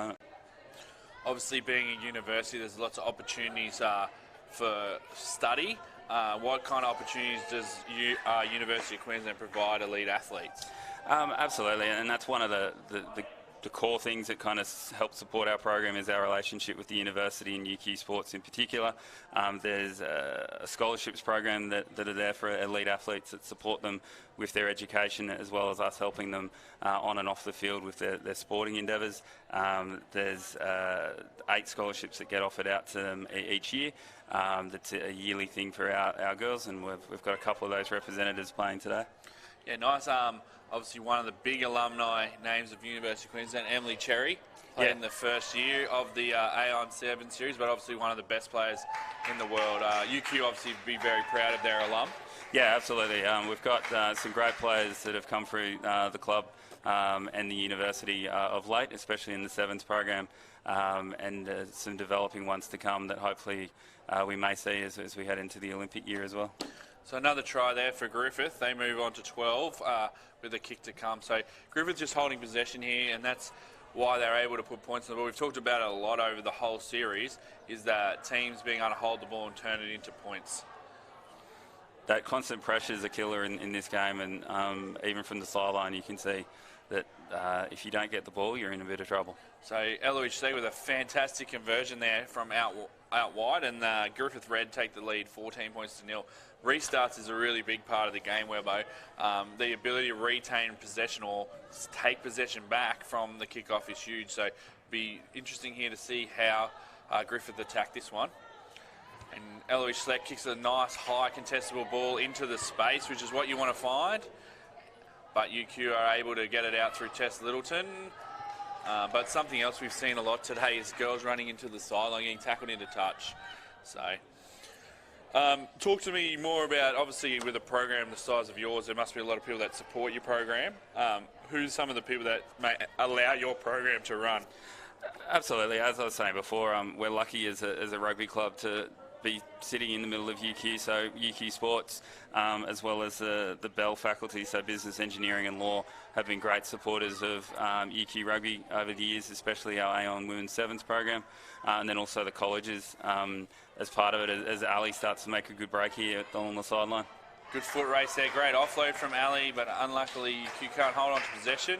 It's turned over. Griffith Red put a kick through, a bit helter-skelter the footy here, but UQ Blue pick up the ball, look to run out. And we have a ruck there, or that could be a penalty there. So yeah, lots of supporters, hey Webbo? Lots of supporters at the club and across the university. Sorry, I forgot what I was going to say. But we've been lucky enough to get lots of supporters across the club, not even the likes of Billcorp that sponsor the whole club across all our programs, but especially in our Aon 7's program, as well as all the other supporters across the board, as well as the volunteers, especially the volunteers that we have as part of the Aon 7 Elite and Development program that we've got here today as well. Yeah, fantastic. So, Webbo, what do you think UQ Blue need to do here? Obviously down 14-0, haven't had a lot of possession. What would you like to see from them? Before half, it'd be good to see them cross the line. They've had a couple of good attacking tries, attacking attempts at the moment, but just hold possession and, especially now that we're in defence, make some tackles and hopefully a turnover before half-time. Yep, so midfield scrum here to Griffith Red. Saka Ono is going to feed the ball, another East Tigers representative from the 15-a-side competition. She'll look to move the ball to Eloise Schleck, who's the playmaker in this Griffith Red team. Runs out, little switch there to Riley Batty. Great fan, two fans, and showing a lot of skill for a young player, one of our youngest players out here today. Nice little pass. Holly Class Aleph is unable to hold on to the ball. And we'll have another scrum out here. Opportunity here for UQ Blue, Webbo, to put points on the board. Yeah, good opportunity for UQ to have a go as we're making a sub. Annabelle coming on the field. Fresh legs hopefully will help in the last minute and a half of this first half. Yeah, so it'll be interesting to see what they can do here from this scrum. They've got the whole field to work on, so plenty of space that they can pass the ball into. I think they'll be trying to get the ball to width here and open up with Ali Salto, one of our girls from up the Sunshine Coast, and lots of wheels from Ali. Yeah, lots of wheels from Ali, one of the Gympie Hammer girls that come down and play for us. Hopefully if we can get some clean ball out to her, we'll see her in some space. So she's got the ball now and she's running sideways across the 22 zone looking for space. She shovels that ball on, but an offload, and here's some space now for Ali. Can she get through it? No, good scramble defence from Griffith Red there to shut that attack down, and a great tackle there. Great tackle there. But UQ recycle possession. Tess Littleton carries up through the middle off to Annabelle Cody, who has a strong carry in the middle of the field. But UQ unable to get into their threes there, and a great turnover at the breakdown for Griffith Red. Off to Riley Batty now, who offloads back to Holly Class Olive, West Brisbane representative. Some good defence there from UQ. Out to young Bridget, who's from St John's at Nambour. Open up into the field. and she should run away and score points right here at the end of the half. You'll be happy with that one, Webbo? Absolutely. Goes without saying, we very much needed that. Get some points before half time. So Bridget Carter crosses under the sticks, which makes it 14 points to 5 with a kick to come. They'd want to take these points in to half time. I think that'll be half time. So Webbo, what do you think the messages from Coach Tyler would be here to his team? I think keep going the way they're going. We just have to lift in that defence. A little bit more chat from the girls across the field will help as that kick just misses. And, yeah, I think the girls are well placed heading into the second half. We've got some fresh legs on the bench, so we'll see how they go. So talk to me about some other opportunities. Obviously, there's opportunities for players to be involved in the 7's program or in the UQ rugby program, but there's obviously opportunities for staff and interns and students to get experience. Is that something that UQ really wants to promote as well? Yeah, absolutely. I think it's something that UQ, I've noticed in my years of being around, have done quite well. Tyler here, our development coach, came on board with us last year, learnt a lot with Reg Taylor and now under Cass Holland. The fact that we're lucky enough to have coaches that have coached at the highest level in 7's, as well as some support people that have played at that level as well, means that the girls are not only getting that coaching support, but some life support as well from people that have been there and done that previously. Yeah, which is fantastic. It's great to have opportunities for not just players but also staff to be involved in the game and give back to the game. I noticed a few ex-players are involved in your staff now. So Yo, who's played on the series now, one of the physios, and Mariola is one of the coaches. So is that something that you guys want to push in your program, that you transition players into something post-playing? Yeah, absolutely. It's something that we do well. We've even got, looking down there, we've even got 2 or 3 players that are injured at the moment that are running water. We very much keep everyone involved in the club and across the university. So if they're injured or not able to play for a certain reason, we like to keep them involved in some capacity and to keep them part of that UQ family. Yeah, fantastic. A good start this morning for your Division 1 team. Obviously, a couple of losses in cup finals would have been hard to take, but a good start this morning. The girls up and about. Yeah, they've picked up. That result kind of gave them a little kick step, so they're all getting ready to play again. I think we've got the late draw today, so a 30-minute turnaround between games, but they're recovering. But no, they played well, and it's always good to keep a side like Griffith to nil. It always gives the girls confidence, and hopefully they'll be able to back up against the bogey team Bond. We're yet to get a win against them this series, and hopefully today's the day. Yeah, so we're about to kick off the second half here. Griffith Red up 14 points to 5. They want to take a win here because that'll keep their chances alive of going up as the top position in Division 2 who gets to go up into the semi-finals, but UQ will get a second chance later in the day, but they'd love to get a win here. So 14 points to 5. Eloise Schleck gets us underway with a great kick-off there, down into the corner. Sadly, Griffith Red go out. Annabelle Cody plays on quickly. Bit isolated there, the UQ player, but they get them into their threes. Annabelle Cody shifts the ball along. And Griffith are able to round her up. Annabelle Cody with a second touch. She's very active out there at the moment, Webbo. Yeah, absolutely. She 2 minutes of fury from Annabelle, and she'll get a rest soon. But the young team seem to be going well. They were a little drop ball there, but hopefully they'll be able to regather. So the average age of these UQ teams probably fairly low, I would imagine. The blue team, the average age would just be about 18, and there's Ali making a nice break there, and we'll go all the way, hopefully under the post, because we need the point. So if she keeps an eye out, there's a Griffith chaser as well. And a great chase back from the Griffith Red player to force her out. Like, it seems very small, but that's a massive play because it's changed, makes the kick a lot harder and could change the game from 14 points to 12 to 14 points to 10. So a great effort there from the Griffith Red player. Ali showing her speed there to score, and we're at 14 points to 10, kick to come, and this one is on a knife's edge. Yeah, no, absolutely. You're right. I would have liked it to be a little bit closer, but some good defence there from Griffith, making this kick a little harder and away to the right, unfortunately. So Tess misses that kick, and we stay at 14 points to 10 to Griffith Red. As we've talked about a lot, restart massive. So UQ will be looking to try and regain possession here, but Griffith, if they can get the ball and just hold the ball, they've got the players that can hurt UQ Blue, but just a few little mistakes, running the ball into touch, things like that, which are giving UQ chances. And when you're out in front, you don't want to be doing that. So it'll be interesting to see what tactics they take here from the kickoff. We're just waiting for a ball to go back out there. And young Natty Wright, out injured, showing that she still can kick a footy. Yeah, and that's a good example of what I was talking about before, the girls that can't play. Unfortunately, she's been injured for about over a year now, I think, but has been to every training session and keeps turning up. So looking forward to seeing her on the field next year. Griffith Red run away through there. A little kick, unlucky. It was going to be a great play there, but sadly she's running to touch and we'll have a line out there. UQ Blue, great attacking opportunity here for UQ. And that's what we were talking about before for Griffith Red, just little things where they're in an opportunity to have an attack and they've just given away possession by running into touch, etc. Yeah, so good opportunity here for UQ to make the most of this mistake from Griffith, and something that we probably didn't capitalise much on in the first half. We seem to be doing better in the second half. So the line out comes in, might have been knocked on there by UQ Blue. No, just a scrappy possession. Annabelle Cody, another touch and strong carry here from Annabelle. Gets the offload away.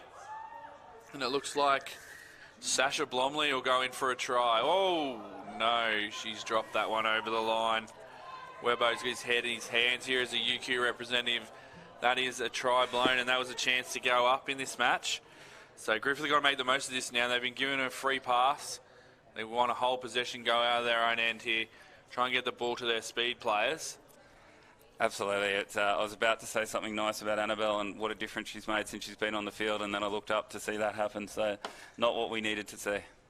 Yeah, so disappointing. The little things there, we talk about the little things are really important in the game, and just being able to put the ball over the line would have been massive, but the game's not over. 14-10. Big pressure here from UQ, but passes out to Eloise Schleck, a very experienced player, played on the Aon series. A nice pass away to Riley Batty, who shows great footwork, left foot step, another step, and offload. Back to Eloise Schleck, who has another step. Great pass there onto, not sure who that is in number 5. Sadly, the team sheet hasn't been updated, but we will get that to you. Good carry through the middle there into their twos. Annabelle Cody comes to the ruck, but she's come from the side. And we've got a penalty there to Griffith. There's Mackenzie Batty. So we've got both Batties out on the field now, which must be exciting for their parents to have that. And very lucky there, Annabelle Cody, not to be penalised coming back from an offside position. But we'll play the knock on by Mackenzie Batty. And we'll have a scrum here for UQ. Another opportunity for UQ. They've got to make one of these count. Right. Another opportunity, as you said, a lucky result there for us, getting that knock on. We're doing a bit of a change now with Annabelle coming off and Hannah going on. Hopefully a good scrum here and an opportunity as we're getting close to full time to take the lead in this very tight tussle. And a smart sub here from Coach Barker of the Griffith Red team, getting his speed weapon out there in Georgia Samac. She scored a try in the first half and he's put her back out there for the end of the game to try and open this game up and score one more try. But good scrum. Tess Littleton gets the ball out. Sharp pass there through to Demi Weinard, who comes from a track background, so you'd imagine she'd be quite sharp. Absolutely. She's one of the new girls this year and has made quite an impression with that speed on the side. And UQ carry the ball into the middle of the field, a little bit isolated, but Hannah Sorensen does well there to get over the ball and create a seal. We've got it out to the speed through Ali. Can she go there? Mackenzie Batty's knocked the ball out. The ref said knock on. Mackenzie Batty with a couple of taps in front, another tap in front, another tap in front. You would think you're at the soccer game here. And a penalty. This could be a yellow card. We're going to see a yellow card here to Hannah Sorensen for a professional foul. Georgia Zamak, the speed that's been brought on specifically. We could see another yellow card here. Very lucky not to get a yellow card there, UQ. Yeah, very lucky. I thought we were in a bit of trouble there. They still are in a bit of trouble. And has lost the ball. So some scramble defence there from UQ Blue. But they've got 6 players. It's going to be hard down 14-10 with 6 players on the field to turn this game around. 14-10 down in the wrong end of the field, but you never know our luck because we're making a late change with Ali coming off after a good second half. Coach Barker be a little bit disappointed there that the Griffith Red team didn't score there and shut this game out and finish it off with a try. Probably just needed to move the ball to space there rather than go one out and try and score. Yeah, I think it just reminds me of every single game that Griffith Red and Uni Blue have played this tournament. It all's come down to the last minute. I think last week was the exact same as this week, so with I think about a minute to go. We'll see what happens here. That's what the crowd wants, so Webbo. These two teams are about bringing the crowds back to the stream. It's been some entertaining rugby, this little tournament. Interesting option there to exit, but it's come off a bit of a torpy, and she finds touch. So, at least, and that's full time. So, Griffith Red will take the win there. They go winners 14 points to 10. UQ Blue will have to go back to the drawing board for their game against Bond Gold later today to give themselves a chance. Now that Bond have had a win and Griffith have had a win, yeah, so to see who goes through. Sorry, mate. Right. Yeah, back to the drawing board. Some good positives to come out of there. The girls have got a 45-minute rest now to go take a seat and recover, and then get back into it, and hopefully get a win to make it a little bit difficult for you, Parko, to work out the ladder and where things are at. Yeah, I'm not great with maths, Webber, as you know. And thanks for joining us. Obviously, you'd encourage people out there to investigate opportunities at University of Queensland to study or play rugby. Yeah, absolutely. And if you have anyone has any questions, we're pretty easily contactable through the UQ Rugby Club, and happy to answer any questions, and then pass you on to our partners at UQ Sports as well, and go from there. But thanks for the opportunity, Parker. No worries. Thank you, Webbo. We'll be back here in about 10 minutes' time for our big match, the Div 1 decider for the pool rounds, UQ Maroon versus Bond Blue.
All right, welcome back, ladies and gentlemen.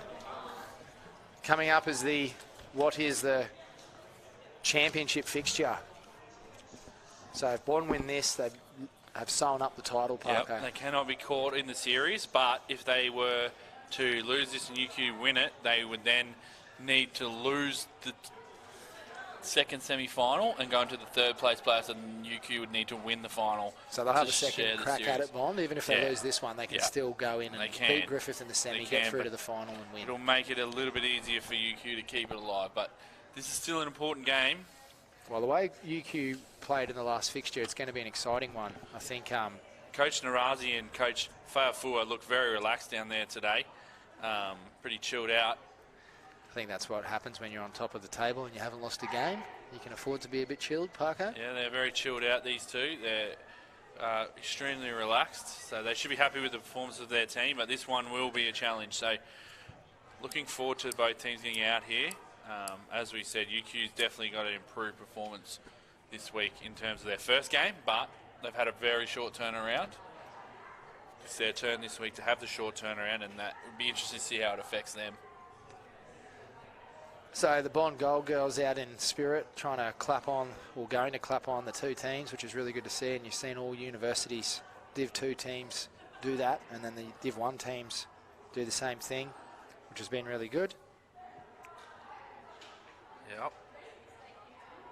It's been a great day of footy so far. It's great to see these teams over the 3 weeks. And here we come. Faith Manera leading out the undefeated Bond Blue side. You see Maddie Levi close behind her, and Isabella Nasser leading the banter going on between former Australian youth teammates. Exciting to see. Captain and vice-captain. Captain and vice-captain of the Australian youth team that won the World Schools last year. Maddie Levi was part of that team also. Sid Taylor was part of that team. So it's great to see so many transitioning from that Australian youth program up into this open women's competition. Sadly, not able to go back for a three-peat. That Australian youth team obviously won 2 years in a row, going for a three-peat this year, but due to COVID, they won't be able to go back. So Zoe Elise Smart walking around with an air of confidence after that great performance in the last fixture. She found her rugby brain in that last game, so she'll be feeling very confident. Be interested to see how she goes.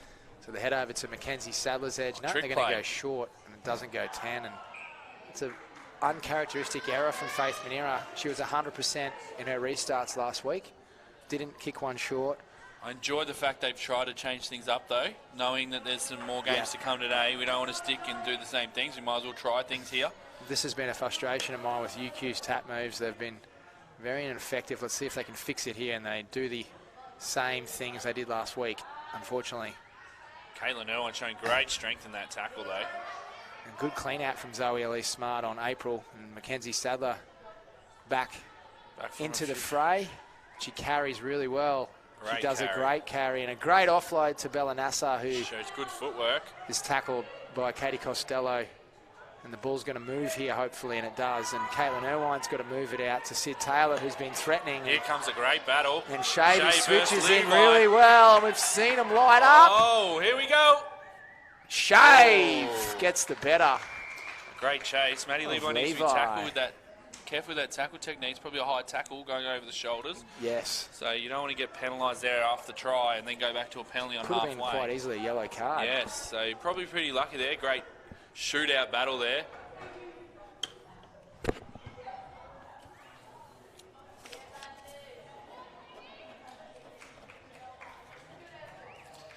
The QAS S&C here getting very excited to see two of his speedsters going head-to-head on a running race. GPS meters were going out of control. The kick's gone over from Zoe, so 7-0 to UQ early on. And he'll be straight on the XL, counting up meters per second or V-maxes or whatever those S&C guys do. So Coach Cassidy Holland will be very pleased with their attack work at the moment, UQ, and the coaches from Bond have gone from relaxed to intense very quickly down there on the bench. It's been something for UQ, though, is being able to be out in front and stay out in front, so they don't want to get hit back straight on here. They want to consolidate, score another try. Zoe puts in a great kick that finds touch. It's been one of the best kicking performances we've seen over 3 weeks here. And that's a very good kick-off, and it's got possession, well, potential possession back for UQ, and they'll go into a line-out. See off the set piece here, they got Mackenzie Sadler at centre, and Shavy's going to come out onto the edge, and Sid Taylor has just realised that she needs to lift in the line out. We could have another scratch They've race gone here. for a 2-person line out, and it's going to work, which gives them an extra attacker. And they've been very quick on Bond to do that. And Mackenzie looking for a latch carry on Caitlin Irwine.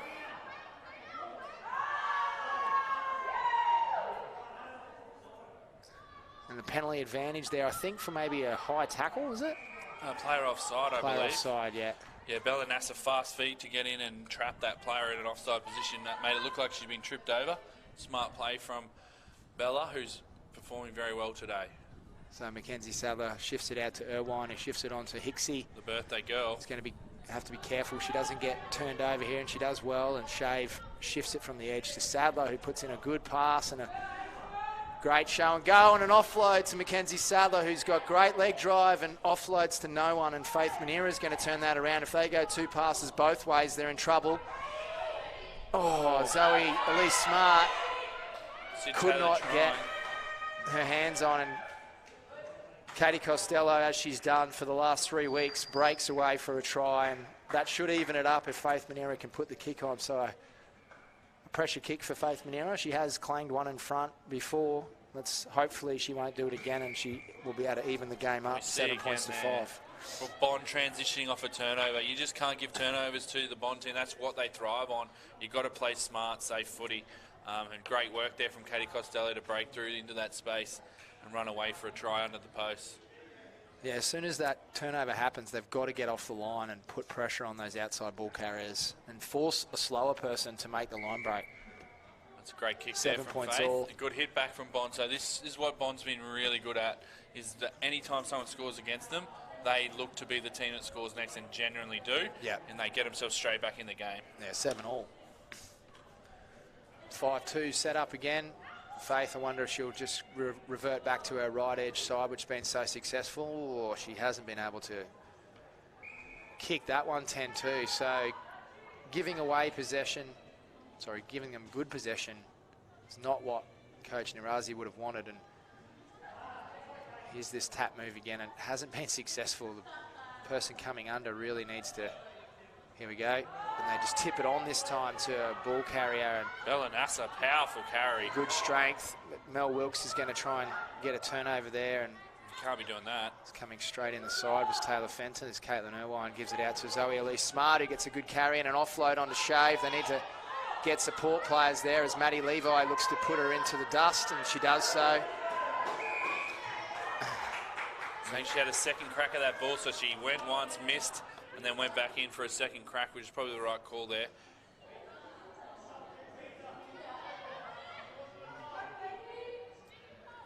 Good shift from UQ. They're moving the ball well today, and they're pulling the defenders apart, looking for switch jam opportunities, and it's working.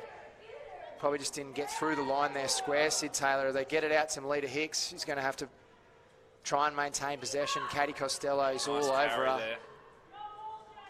And I think Mia O'Sullivan has Yes. stolen that. Done great- really well from Mia. Great steal. Just not active enough on the ground there from Melita Hicks. So they've got possession, and then this is where UQ need to shut this speed down, and they've put a crossfield kick in that. Oh, that might have been a knock-on. That was a knock-on. There's about 4 knock-ons there, Reg, I thought. Caitlin Irwine is isolated here. They've got the advantage for a knock-on, and they're going to come back for it. So this is a heated battle, Parko. Both teams are interesting- going at it really hard here. Yeah, interesting tactic there to throw the kick up. I probably would have just gone through the hands Ooh, and watch let out. Maddie Levi use The her Brill speed. factor. Brill factor. We It's love the coming Brill on. factor. So April will swap with Destiny, and Coach Setu Narazi was very keen to get to that bench and say, righto, we need the Brill factor. The Brill factor has changed games multiple times. One of the most dangerous things in rugby sevens is the Brill factor.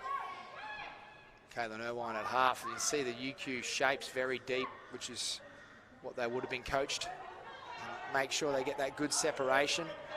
Mackenzie Sadler looking to get on the outside of Wilkes, and she does so, and she makes a break through to Melita Hicks. It's going to be a foot race. Little Hicksy's got gas, and taken down, maybe around the neck again.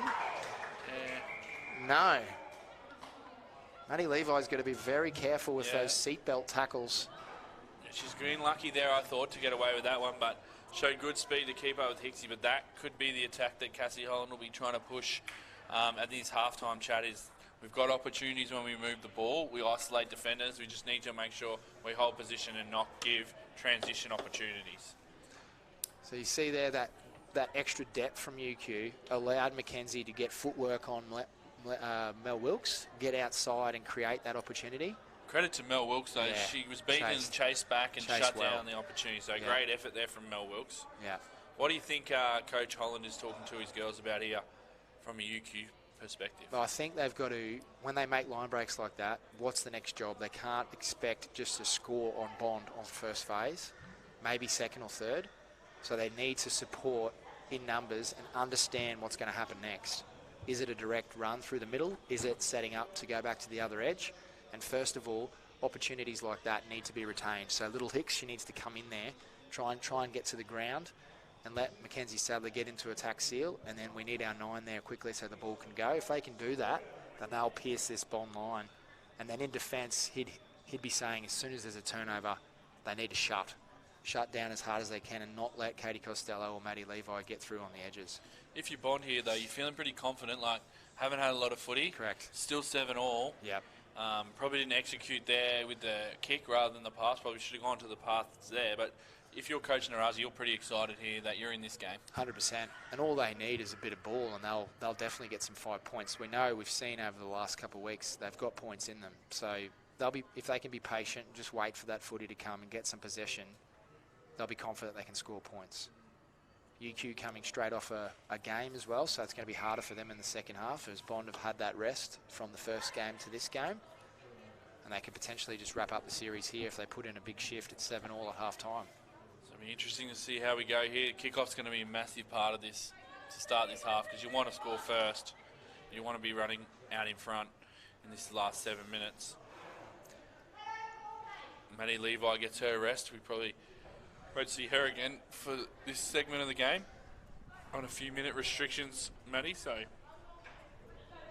have to do it without her in this game. So NASA and Mackenzie Sadler out here on the left will be trying to get up on this restart and put a lot of pressure on Katie Costello. And another good kick-off from Zoe Elise Smart. Well done from Mel Wilkes. Great clean-up. And a great offload there from Katie Costello on the ground, and that's going to be an accidental offside and a scrum to Faithy Manira.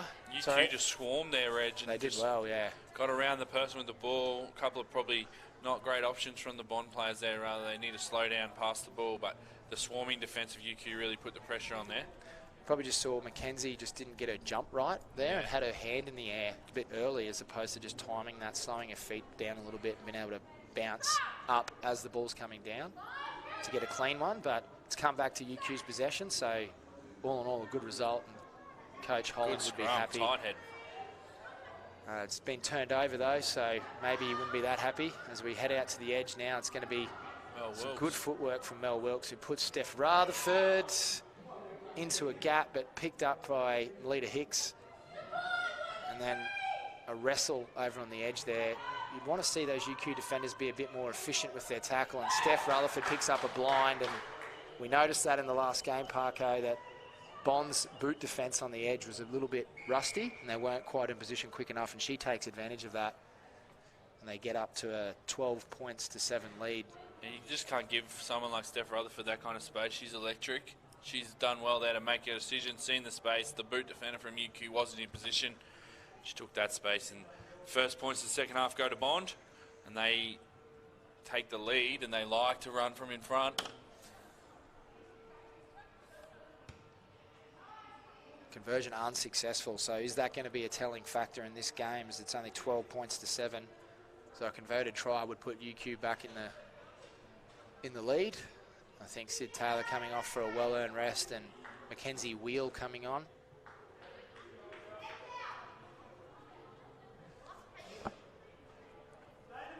Just to clarify, is that they will have to win their semi-final, but obviously they're playing a Division 2 team coming up, so it'd be a massive win if the Div 2 team knocked Bond off if they were to make that first semi-final, but they would have to win that semi-final So this is to a win smart the series. play from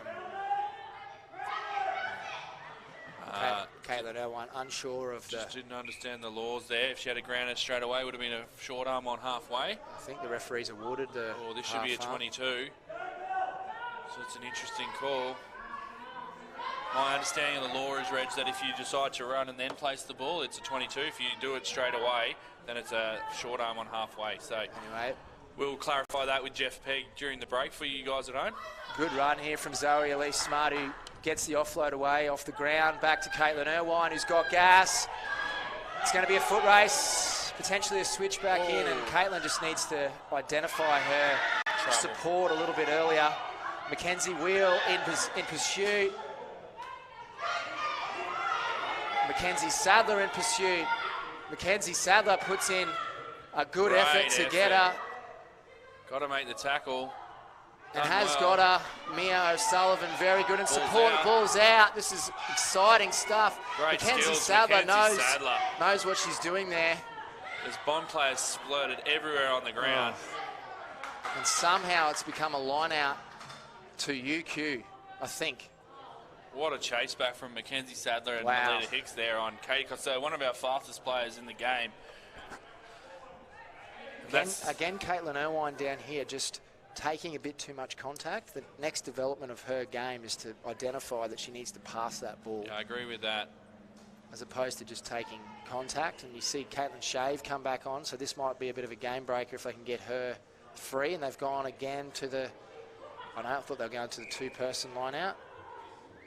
A little sneak in the back try, trick play there off the line out. A good Great throw throw. from Hicksy. And drew the penalty there, Caitlin Shave. Good understanding of the laws. Getting the offside penalty by holding the ball in the line out.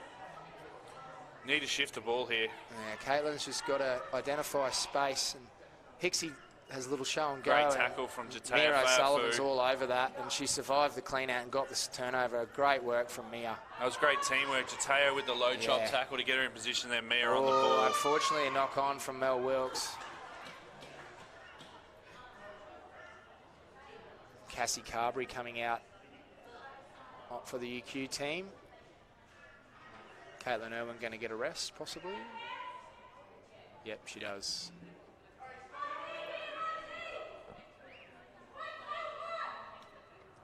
So midfield scrum here for UQ. This is a great attacking opportunity. You want to get the ball here to an edge and then work back to Caitlin Shave coming out of the scrum, you would think. Yeah, I'd go quickly to Mackenzie Wheel. Oh, not very well cleaned up at the back of the scrum from Carberry. It's a one-on-one with Hicksy versus Mel Wilkes. Mel and Wilkes. that's Does great very work. well in defence. Oh, no. Just not sure what that decision was, but High tackle. high tackle. Yeah. Interesting. And Bella's just looking at this possession where she needs to play. I'm not sure what they are Setting trying up a to tackle organise play here, here. and I think they should just play. Interesting to see Caitlin Shave so close to the ball here. Yeah. Probably want her wider in the space. She's going to run the hard lines. They need to get a latch carry on, so they get no Done well. poofer. Mackenzie Sadler cleans possession up well. Little bump around. Hicksy keeps it. She's away. The Mayor of Ipswich is going to get chased, though, Is burning her down. and does well to get away from it. Here's the Brill factor. No, sorry, it's not the Brill factor. There's just no Oh, UQ there's the players. Brill factor. Oh, Or it may have been taken without the ball, but Mackenzie Wheels cleaned it up. And they're going to go. It's a foot race. she needs to get under the sticks here to get the game. Great chase back from Taylor Fenton there Well to force her done. to kick from outside, out wide. So it'll be 12 points all. This would come back to 4 and against now. I This would think be a UQ's draw. big win This would be a draw. over Griffith, Will be helpful. Yes. Yes. because Bond's win over Griffith wasn't as big. Yes.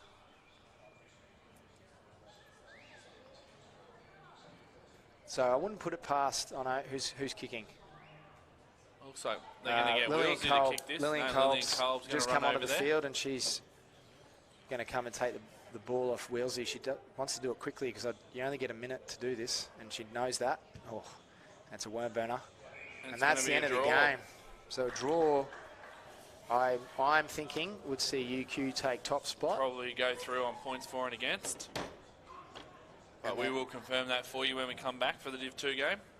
Just do a little bit of my mathematics, get my big calculator out, start crunching the numbers. I'm telling you what though, Parker, if that's a teaser for what might happen in this final, today, that's going to be a very good fixture. So thanks very much for tuning in for that game, guys. I hope you enjoyed it. Our next fixture is a Division 2 match, to decide the Division 2 pool, which would be Bond Gold versus UQ Blue at 12:30. So in just under 15 minutes, and we'll see you then. Thanks very much.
All right, welcome back, guys, to our last pool game here, an important game in Division 2, Bond Gold versus UQ Blue. The winner, most likely of this game, will move on to the semi-final one to play UQ Maroon in Division 1. We're very happy to be joined by Luca Luisi from Bond University. Welcome, Luca. Thanks, Lockie. So obviously, our third university involved in this series is Bond. Had a really strong involvement in rugby across all forms, but especially in the 7's program. Yeah, we've been an inaugural team in the Aon 7's, obviously, and we've just watched the program grow in our universities, but also across all the universities, and coming into the Aon season for next year. Yeah, we've had some new additions. We've had some girls who are now experienced in the Aon program, which is fantastic, and that's spreading across this group, which is making our teams like our Bond Gold team a little bit more depth and competitive in this competition as well. And you guys stress that Bond, it's a rugby program. It's not a 7's program or a 15's program. You're a rugby program. You're trying to create rugby players. Yeah, that's right. I think 7's was our focus, and in the last 12 months we had an opportunity in the Premier Rugby competition to put a women's 15's team in, and it's been fantastic for our 7's program.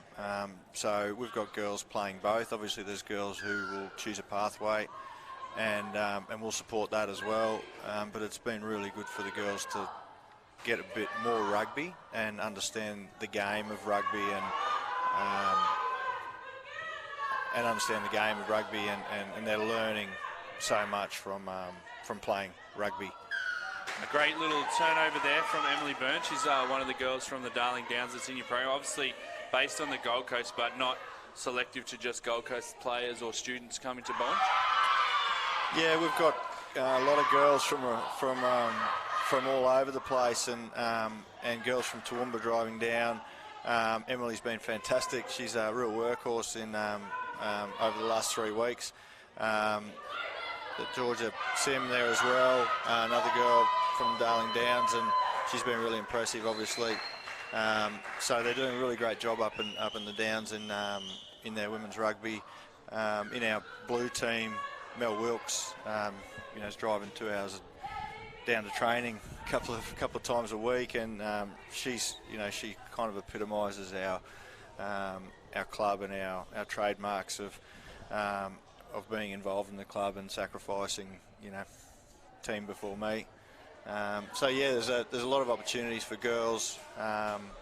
Paige Grove, who played in our, she's out there now, I think. The little goal team. She's sitting on the bench, but I'm sure we'll see her. Another one, yeah, who's from North Queensland, who's just come into the program, and so the university and the game offers a lot of opportunities for girls all over the place. Yeah, Paige plays for the Northern Beaches Mud Crabs up there in the Far North Queensland competition, which is great to see her down here today. So Bond lead 5-0. They missed that conversion attempt there, so UQ trying to get out of their own end here, passing the ball away, but strong defence there from the Bond players, and they're hard on their ball, but penalised for hands in the ruck. Ali Salter gets a quick tap and moves the ball into the line. She'll look to offload here. No, another good tackle from the Bond players. And UQ playing a bit one out here, Luca. Probably want to shift the ball a bit more. Yeah, there's definitely space out there, and I've turned that over, but there's definitely space out there, and I think they're trying to get it out there. So obviously being a university is a lot of opportunities. What are those opportunities for student athletes that might be interested in going to Bond University? So we've got a really, apart from the rugby and the resources and the people in our rugby program, the Bond Elite Sports program run by Hayley down in the university is fantastic. Obviously we've got quite a big sporting presence in terms of our sports, with Olympic swimmers in the pool, and we've got AFL programs, netball, all at elite level. So there's a lot of people who need to get around the country at certain times or around the world, and study is important to them and important to us. So the support they get from the university as athletes is fantastic. And we've got Reds players and girls in the QAS program and in the Reds Academy who really benefit from the support of the university to be able to balance the study and training at a high level. And that's fantastic. Bond have the ball now. They're moving it out to width, out to Taylor Curtis, who's been damaging in this Division 2 competition. She's very strong and agile. She's beaten out 4 defenders there and will score under the post of Bond. They'll extend their lead 10 points to nil. Kick to come, and Taylor's another one of those girls that travels a fair way to train, and she's been really good for this Bond Gold team over the first few weeks. Yeah, this series has been really, I think it's been fantastic, Lockie, and I think being able to see girls like Taylor across all the universities, I'm sure, are all just as happy as we are. To be in this competition at this level, you can see them stand out. You can see, who the next group of girls are that are coming through. You obviously get a little bit of an idea training, but put it in this environment. Yeah, we're getting a heap out of this. It's really good. That's great. Georgia Sim converts that one, so we're at 12 points to nil to Bond Gold here, and they've got out to a strong lead and hopeful of winning this game and going into that semi-final to be that first Div 2 team to knock off a Division 1 team. Obviously, it's not just about the players as well. I see that you guys have got a lot of support staff, a lot of guys that help out. Is it about giving students at Bond University and people in the community on the Gold Coast opportunities to be on staff with your team? Yeah, we're, again, being associated with the university and we've got some fantastic intern opportunities for players and, across the 15s and the 7's program.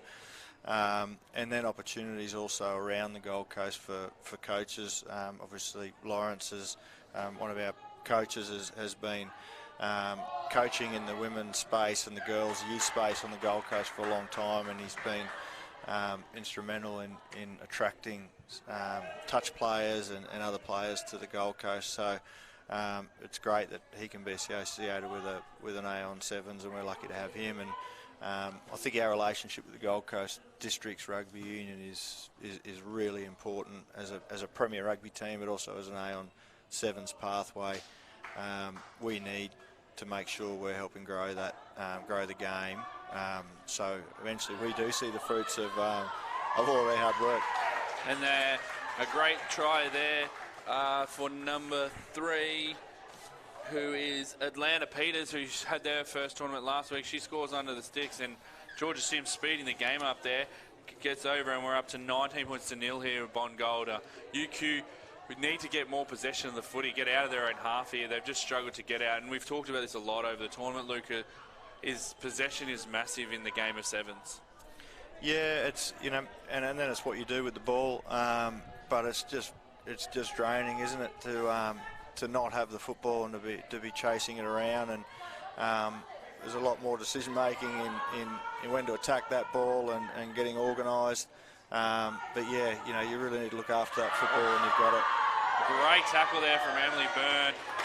And Bond are able to turn over the ball through Maddie Shuck, who passes it away to Georgia Sim, who looks like she'll score another try under the post. They've pushed out now to a 24 points to nil lead with a kick to come. This is a fantastic performance from the Bond Gold side. Yeah, they're doing well. We were really happy in their last game with their defensive effort. Obviously, they've got a bit more possession here, but the coaches really commended them on. We've got some smaller girls in our group, and their defensive effort in the previous game was really commendable, and they came out with good energy, and the coaches said to them, get out there with that same energy and intent, which looks like they have. So we go into half-time here. Bond Gold leading 26 points to nil. With a program the size of your program, obviously a lot of people that support you, a lot of companies and people that support you. Who helps make Bond University rugby program run? I think first and foremost, obviously the university. We're very lucky that from the top level, from all the way down, we've got a heap of support by the university from a sports program, not just the 7's and the rugby. and our Bond Sport program, headed up by Executive Director of Sport Gary Nusafora. Really, we're quite lucky that we work really closely as directors of our rugby program, our swimming, and there's real opportunities there for crossover. So talk about bringing people in. You know, we're looking at doing some training with the AFL about how we work in the air. So we've got some good relationships across coaches and good coach development opportunities. So from the university all the way down, and then obviously our sponsors, you know, they're fantastic, and we're really lucky to have all of them. And a lot of them are at the games on the weekend, and they were really delighted to see our women's 15s program do well, but really delighted to see how it integrated into our club, which was a big part of I think the success of this group as well, is they feel part of a rugby club as well. Yeah, that's what you want, don't you? You want lots of supporters, but you want to have a strong club that girls want to come back to and be a part of, because it feels like a family. Yeah, I think that's probably, there's a couple of universities in the Aon in the Aon 7's series who are associated with a rugby club, and you know, I think our girls have been a really fresh introduction to our club, and a big part of our turnaround in our club last year or this year. And so UQ trying something different to try and get it out of their end with a kick, but it hasn't worked out. And Maddie Shuck, a veteran of the 15s and 7s circuit, turns the ball over. We've got the ball back in Taylor Curse's hand, so she'll look to step and step and step some more.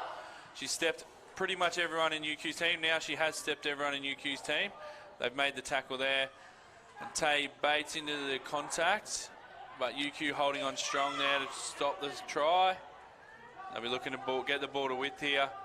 Out to Atlanta Peters. Again, looking for her second try. But Annabelle Cody has had a huge impact, whereas she did in the first game for UQ Blue. She comes on, she impacts the game. UQ looking to get the ball to width again. And they found some space out here. So this could be UQ's first opportunity to put points on the board. And they'll run away here and score under the posts. And that will make it 26 points to 5 with a kick to come.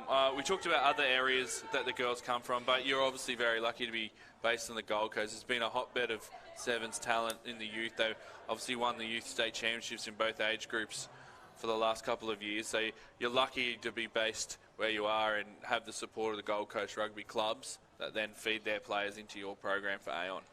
Yeah, the women's the youth program, as you said, has been outstanding over the past couple of years, and these girls are coming through into Aon, and obviously Griffith University have got some good programs on the Gold Coast as well in terms of their relationships with clubs and schools. So for the Gold Coast girls, there's some real great opportunities to play rugby and to play 7's. So yeah, we're very grateful to have that pathway down there. It hasn't been easy. There's been a lot of work, as I said earlier, from people like Lawrence and others down there, and who have been in the 7's program and been pushing it and over the past 2 or 3 years. So there's some fantastic talent coming through there, and we're lucky to have a number of them in this team. So Bond have possession again here, and they look to move the ball through space. A little run here from Atlanta Peters. She's been very good here in this game, in her second series tournament. Shift the ball there, but good defence in the middle of the field from UQ. Looks like they're playing advantage there for a penalty. As we said, Maddie Shucky with the ball as a veteran. She's played for a long time. It's good for these young girls to have those older girls out there that have had a lot of experience. Yeah, I just look around this year in this series that we're playing at the moment and think about where we were last year, our club, but also the other universities. And I think having those girls that have played a number of years in Aon is fantastic to have around the girls. They bring the standards from previous years. Some of them have been in your programs at the top level, and they bring that back as well. So, you know, it's fantastic to have them around our younger girls, and the younger girls are are really raw to this environment, and that's why these tournaments are great, even for what you do between games. You know, how you prepare for your next game, and these older girls are really important in how you get ready to play rugby. Taylor Curtis again stepping people, and she scores, and she's obviously got a huge benefit from being around that veterans that know how to prepare for games. Obviously Taylor is still very young, and it's good for her to see how people act off the field, not just on the field. Yeah, that's so important, you know, and you know, when you're playing in the heat of Queensland in summer, you know, 4 or 5 games in a day, short turnarounds, it's so important to get your body right and to understand why there's an education behind everything we do, and you know, why you're getting an ice bath, why you're eating a sandwich now when you're not hungry, and how important that is. I need to do that too. I'll eat it any time there's a sandwich up here, Luca. I'll eat it. So I guess you'd be pretty happy with the performances of both programs, but especially your Division 1 team. They've been exceptional. Their first sort of draw, not a loss, but a draw in the last game, but they've been really good. They're obviously a really young team still as well, but you must be very happy and pretty excited for Aon in 2021 with how the team's shaping. Yeah, it's you know, we've had a long year like everyone in our 15s. We've learned a lot in our 15s, and as I said, the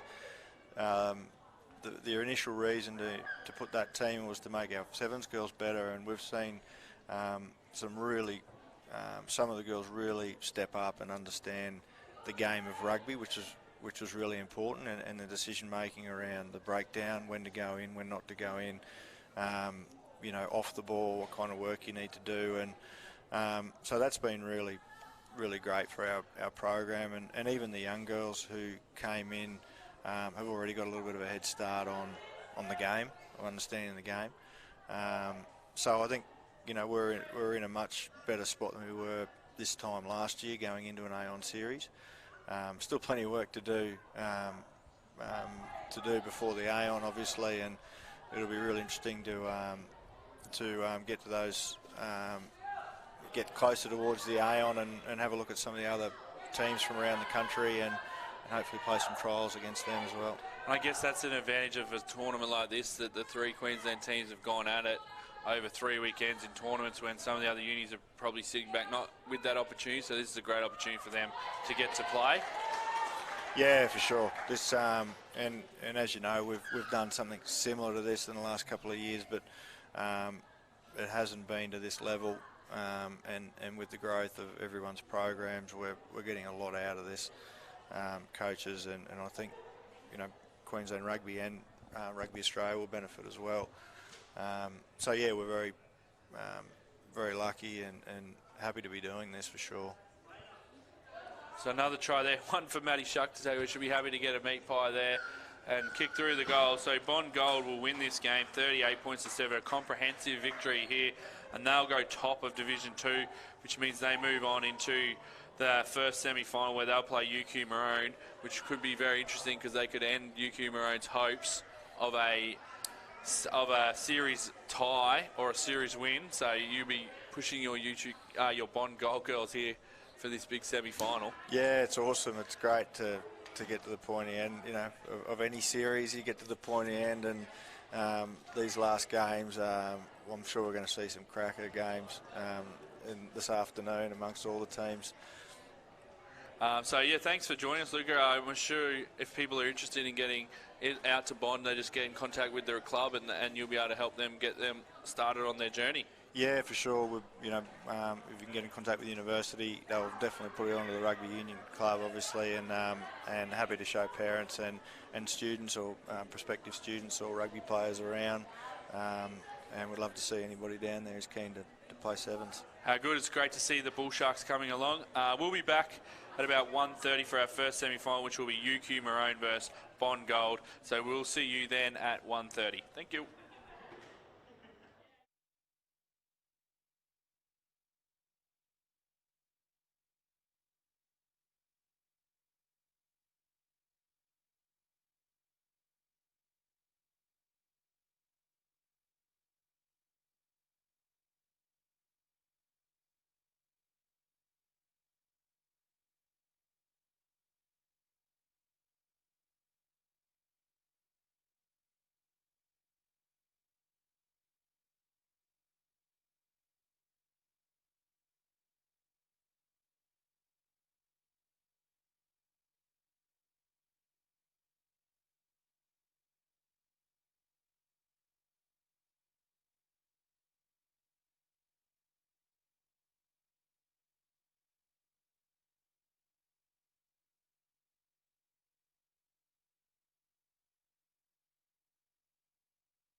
3 rugby sport.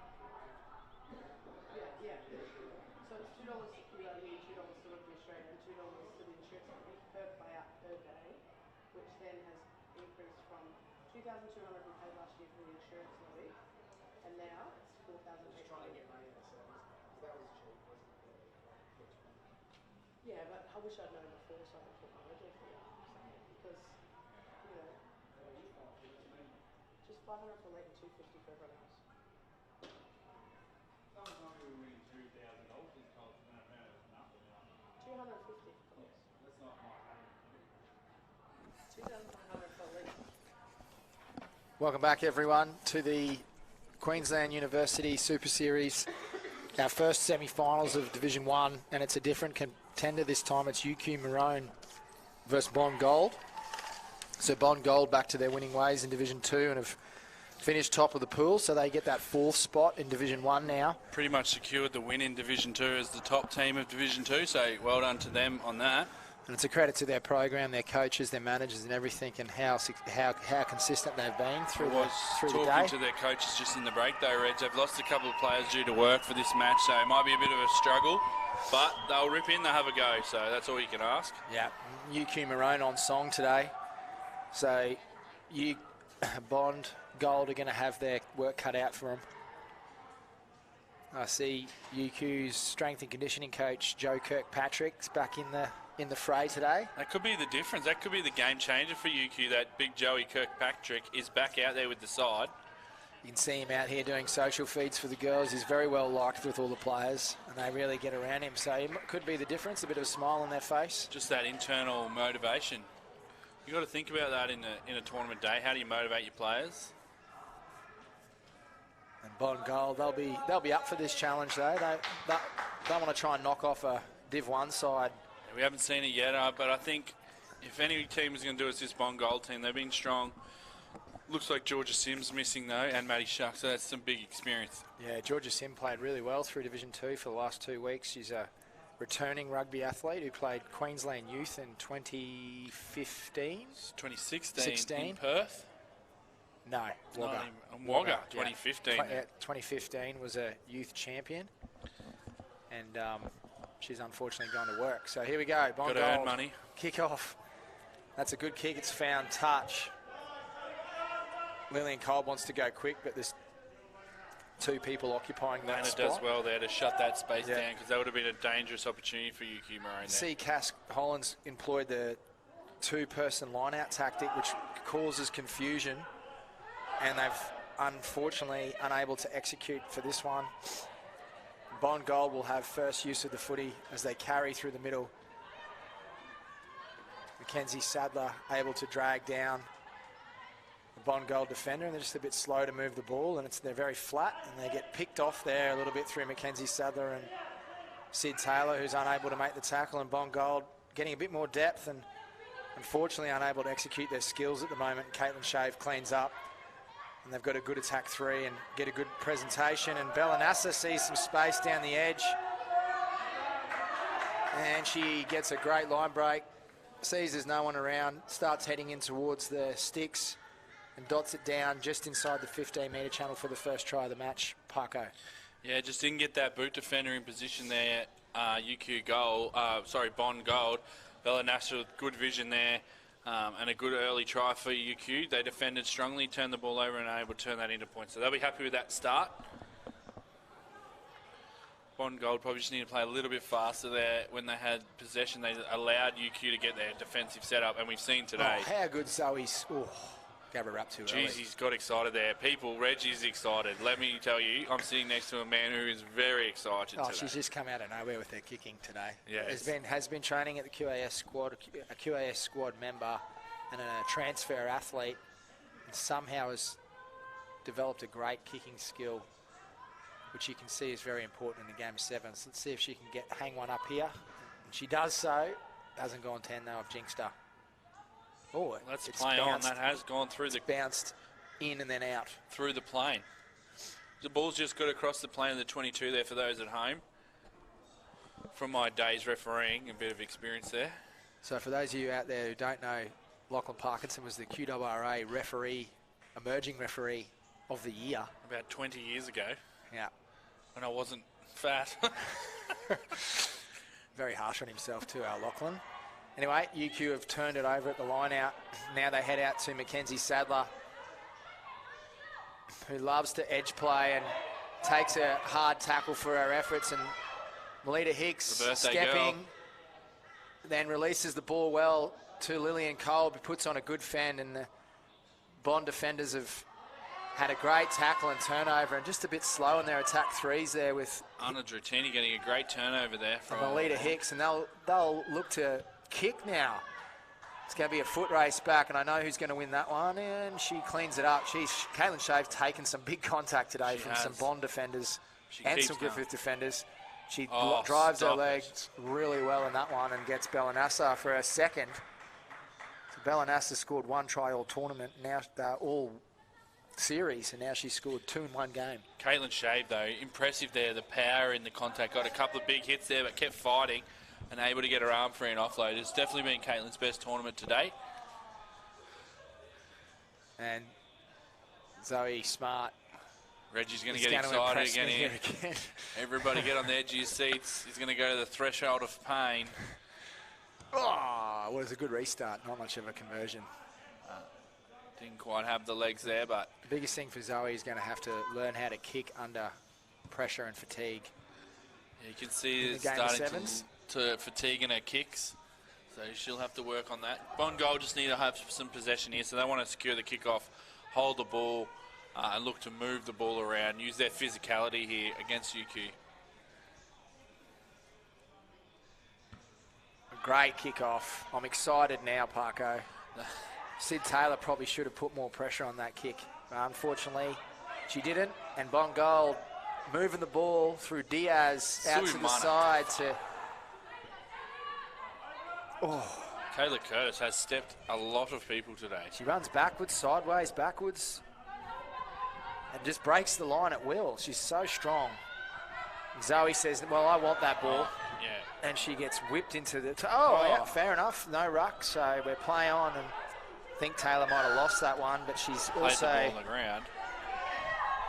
Penalty for not releasing, was that signal? I think so. Bond have a very deep shape here, which is good, and they want to try and move that ball and pull the defenders apart by their ball movement. Oh, Shave, great tackle. And Sid Taylor's got on that very well, so good team effort there. Caitlin Shave getting the low chop tackle, and Sid Taylor using her strength over the ball. And can Nasser go in for the hat trick? Oh, might be a little bit high, but it's a good attack seal and maybe come in the side, but Coming and just pinched it. play on. Ball was out, apparently. And we're off. Ball's going to move. Tay Bates rips it out to Sumatatafa.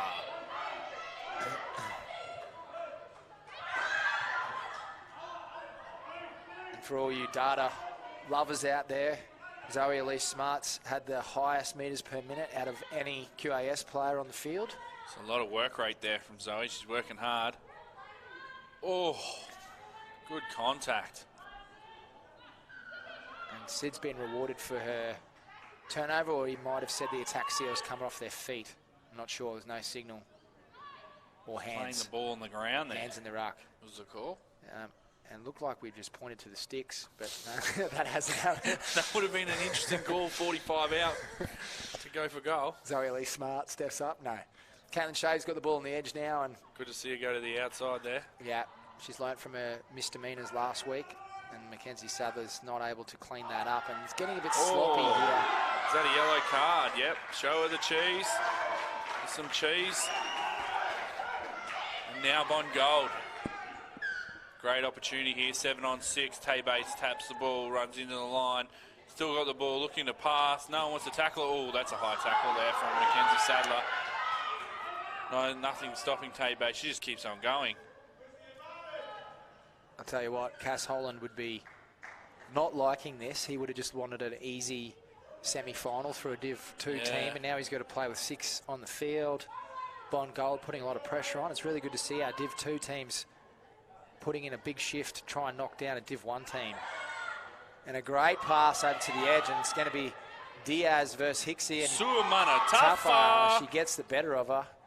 And Hicksy gets back onto that pilfer though. Ball's out, ball's Emily in. Byrne. Emily Byrne cleans up and gets a 5-pointer. So it's 10-5, and Bond Gold, with a UQ player in the bin, have snatched 5 points and kept this game alive. And you can see Cass Holland here looking to make subs. Plenty to play for here for Bongo, because they could knock UQ out of the series here if they get a win. So they could actually help their Division 1 team with a victory. So they've come out with plenty of motivation, and they're right in the game. A big kick here from the sideline. If she kicks this, I'll be excited.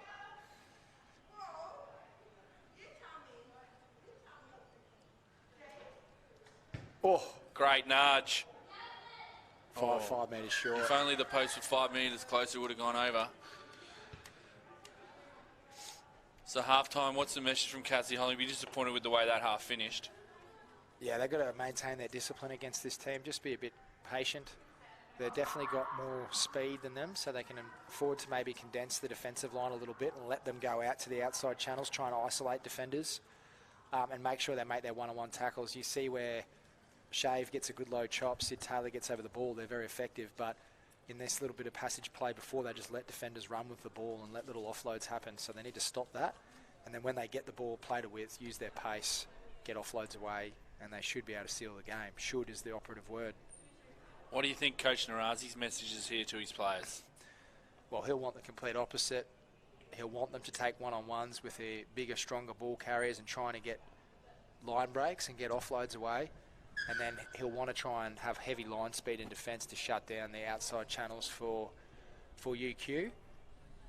And I don't think this one's in the books. I think they'll just want some early possession, Bond Gold, and if they can get that and just keep grinding away, and they could get back to a draw, and if not, a lead. So it'll be interesting to see what happens here. This one's far from over, Reggie, which is exciting stuff. It is. It's good to see some semis with Div 2 teams in it being a very tight contest. And I think we can say that we've seen a huge improvement in all the 3 Division 2 teams from where they started 3 weekends ago to where they are now. We've got to remember most of these girls are 17, 18-year-old, not played on the series, where the Div 1 teams have all had Aon experience. So their performances and their growth, one, has been exceptional to see, but also is great for the future of 7's in Queensland. It is. Yeah, sometimes the only way you get better is by playing against people that are better than you, and you can learn from that. So Melita Hicks has been asked to kick. The Mayor of Ipswich, she's from Ipswich. She could do anything, mate. Anyone from Ipswich can do anything. Look at that. She's magic.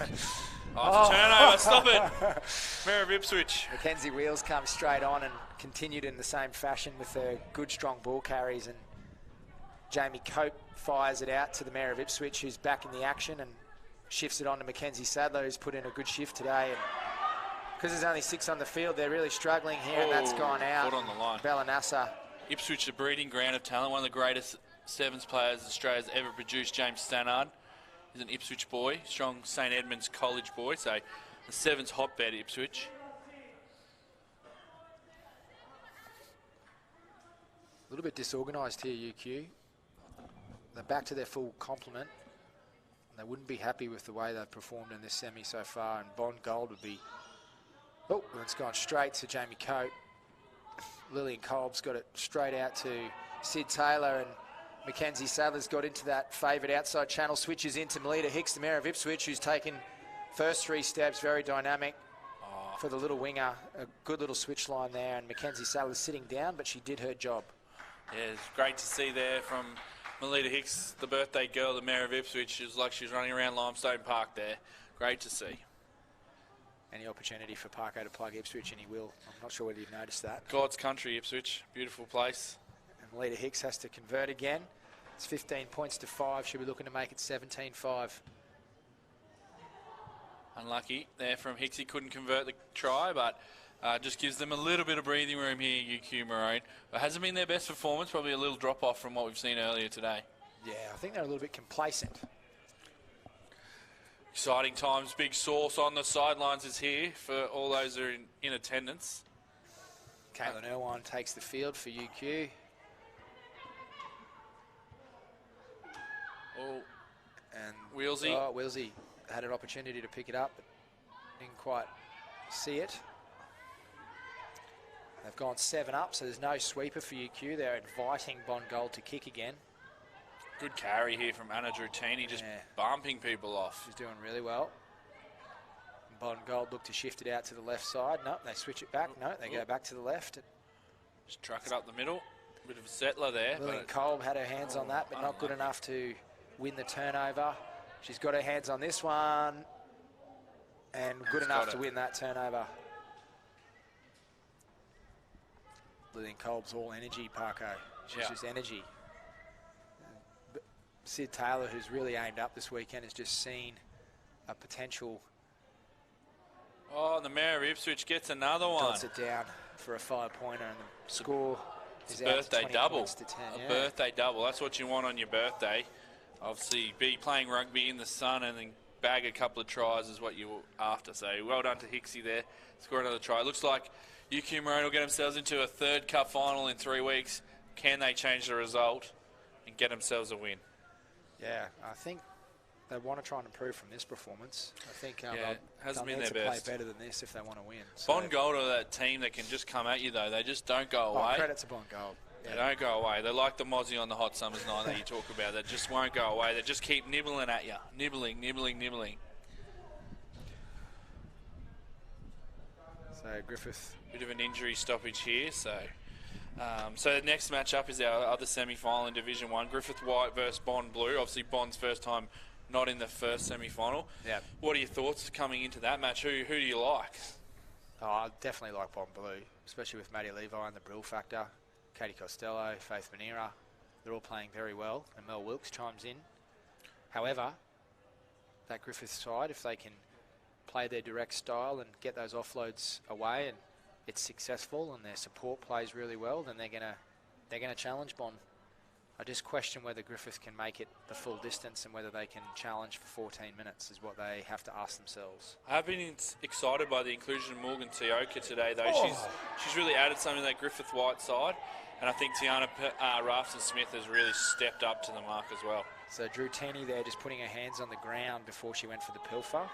Emily Burns in the wars here, struggling. She's just been down injured, and she looks like she's not doing the best again. And Melanassa shifts out to Cassie Carberry, who finds Wheelsy, who always makes the catch look hard, but gets it. And then Tay Bates, who's been really good in this game, Tay. Unfortunately, loses it to Tay, who has done really well. To Sumanatafa. Out to little Paige Groves, who's got speed. Far North Queensland, Northern Beaches Mud Crabs. Yeah.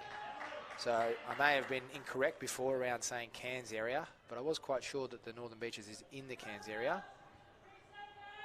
Reggie, obviously a former development officer of the Cairns area. It must be a proud moment to see a girl move down from Far North Queensland to play at this level. Yeah, definitely. There's a lot of talent up in Cairns, and I was a mighty JCU Mariner when I was up there, who was now a rival of the Northern Beaches Mud Crabs. Beautiful place up there, Far North Queensland. It's a great spot. Palm Cove, Mossman Gorge. There's nowhere Port like Douglas. It. Beautiful. The Cairns Esplanade. Yeah, so for those of you, when the border opens, get on board, get on Qantas, book your flights, get up there, have a look. Well, you can go up there if you're a Queenslander, Parker. You don't need to wait. Yeah, I'm sure we've got people from all over Australia watching in today, Reggie. Good strike from Lillian Cole, but unsuccessful, so 25 points to 5. And this one's in the bag, Parker. UQ are just rolling subs now, and they just want to try and do as little as possible before the final. Yep, they need to go away, rest up, rejuvenate, and rip in again. Try and break that duck. Always bridesmaid, never the bride. It's been for UQ. Yeah, it's very unfamiliar from what they used to be in the last 3 years of their programming. So they'll want to try and change it. Oh, and that's just landed in, then out. And now they'll get to put a... Griffith White start to move down the back of the field here to start their warm-ups. Yeah, they really would love to get an upset here. This has been a traditional warm-up for Griffith White. You've seen on the semi-finals, they just go down the dead ball area, just have a little bit of a mosey about, as opposed to a traditional warm-up. On a mosey. Yeah. So, for those at home, now that UQ Maroon are going to be in the final, let me tell you, if Griffith White were to knock off Bond Blue, We then go to a live game in the final there. If UQ Maroon win that, they could tie the series with Bond Blue, which is very exciting. Yes, it is. So that one's in the bags. 25 points to 5 UQ Maroon. Parko's really excited because his Nando's has just turned up. So I won't keep talking so that Parko can start eating. And we'll see you in 10 minutes.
Welcome back, guys, to the second semi-final for the Division 1 competition, the Queensland University Super Series this year. You can just see at the moment just Griffith White finalising their game day, or their game prep. Coach Virtue out there barking orders. And they're practicing a restart. Hopefully they'll have quicker support than that, Parker, in the game. Yeah, that's definitely not going to work if they're going to play like that. So hopefully just getting a bit of the rust out here in the warm-up. So what do you think both teams will be trying to do here, Reg? Let's start with Griffith White. How do you think they break Bond Blue down to win this semi-final? Just play with the ball there. She needs to have a big shift, and so does Avania Wong on the edge there. Just get really physical with those edge players. Make them do a lot of work. Make Katie Costello and Maddie Levi tackle and get up and get down and pilfer. You can just see that they're going to try and move the ball to the edge, and I think just have hard carriers on the edge, which I think is a good tactic. They just need to be accurate. If they can do that, maintain possession, they will break Bond Blue down. Because the only way Bond Blue are going to score points is with the ball, so they just need to maintain possession. And then also when those edge players get the footy, they need to be up quick on them, and as I said before, make them get up, make them get down, and put a lot of work into them. And Faith Manera comes out with the Bond Blue side in the middle of the Griffith White warm-up. Coach Virtue's going to stay out there, maybe put the boots on and have a crack. She might add into the team for Griffith White, but we're on here. Both teams are out on the field. So a game on here in the second semi-final. See who plays UQ Maroon in the Cup final. Are we going to have a different final with Griffith White getting the win, or are we going to go for 3 weeks in a row, UQ versus Bond in the final? Well, I think talking to a few of the Griffith players, they're really keen for this game. They're not happy with themselves and the results that's been happening. You know, they got beat 33-0 by UQ today, and they got beaten by Bond. So they're a proud program with some very good results, and see by the energy of the warm-up and how Mo Virtue's out there and barking orders, I think they'll want to put in a good shift here and put a good performance in. And Faith Manera gets us started on that favoured right side and puts in a good kick. Great take. And Vania Wong cleans it up very nicely. Tiana Raftran-Smith at half, out to Kiri Lingman, out to Morgan Taoka. Just needs to be careful how she carries the ball. It's not presented to the Bond players. And Tiana Raftran-Smith, short line. Lorana Thomas there. And good contact from Maddie Levi. And they're happy just to keep working the ball through the middle. And Morgan with a great second effort there. And she's lost that one, so they've said that the attack Wilkes. seal has come over and lost their feet, and Wilkes wants to play quick, and very good idea too. Not much line speed and a missed tackle from Carly Henwood, and Mel Wilkes just able to walk through and score, so that's very disappointing for the Griffith White side. It's not the start they would have been looking for. You definitely want to score first, as we've said a few times against Bond. You want to put pressure on them by putting points on the board. But strong work there from Mel off the tap. And we go 5-0 up, kick to come. Faith Manera looking to stretch the lead out, and she does so.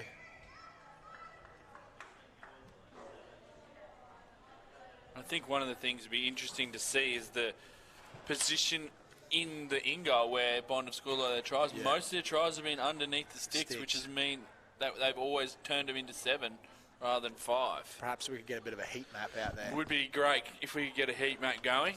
Well, we're not a Channel 9 production or anything like that, Parko. So. I'll give you the hot tip. It's hot out in the atmosphere today. This kick has just forced Devania Wong back a little bit, which opens up the blind, and she's a strong carrier. And a good attack seal from Carly Henwood. And the press Kiri comes Lingman from Bond again.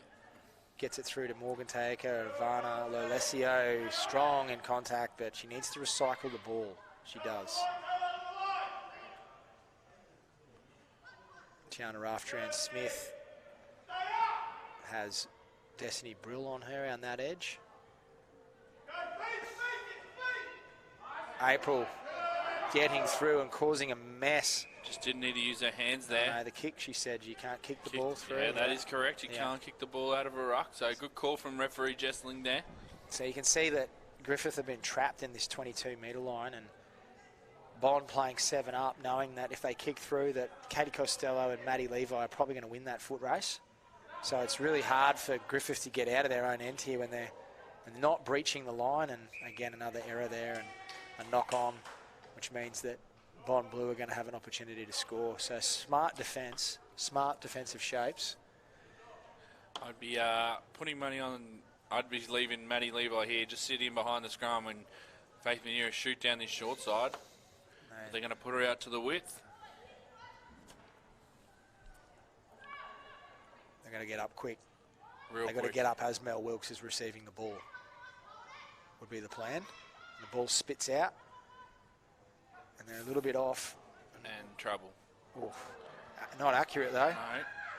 And she's stolen the ball back. And carries strong. And another one of their speedsters will zip down the right side. And Katie Costello just a casual stroll on the park to dot it down for a 7-pointer. The two wingers, they're not just fast though, that's the difference. They're powerful, strong. You see Maddie there get into contact, steal the ball straight back off, and then Katie backs up and they get that two-pronged effort. They're not just stuck on their edges, they're multi-phase threats. Multi-phase threats. Yeah, I just made that up. Multi-facet threats. Whatever, Reg. They have multiple threats. They do have a lot of threats. And Faith's missed that one, so Not it's a good kick. 12-0. Hopefully that one doesn't come back to bite Faith. I've said that before and it hasn't, so... Griffith just need to get the ball out of their own half here. They have not really got outside the 22. They've not been able to dent the Bond defensive line or put any kind of defensive pressure on them by getting a strong carry. So they need to get going forward, get a good strong carry, and then try and pull this Bond defence apart.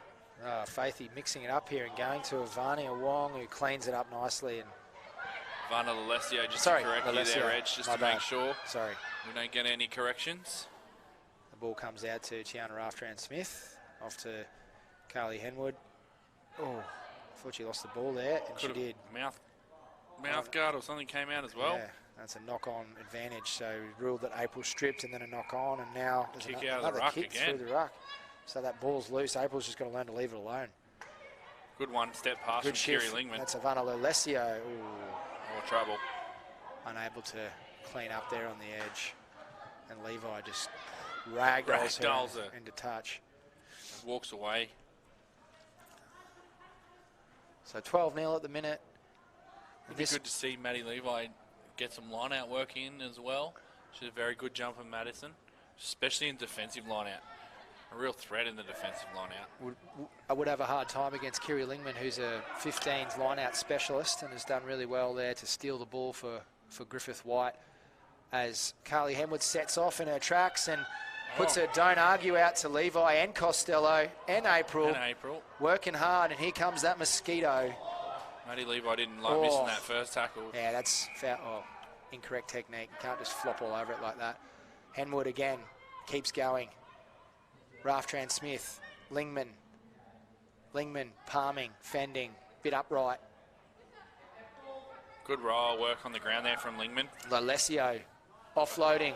Vania Wong, I've got the right name this time, and she fends strong and makes a second effort, but On the the Brill Brill factor can't capitalise, and Lalesio does very well Good there. hit back here from Griffith.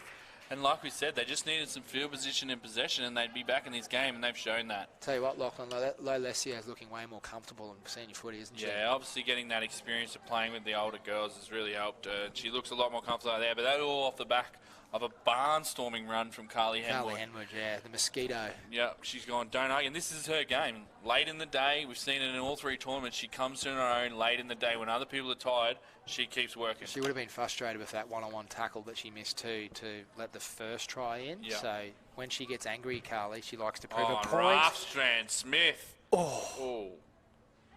Okay, you got Hasn't very excited there. I was excited. That looked like that one was going over.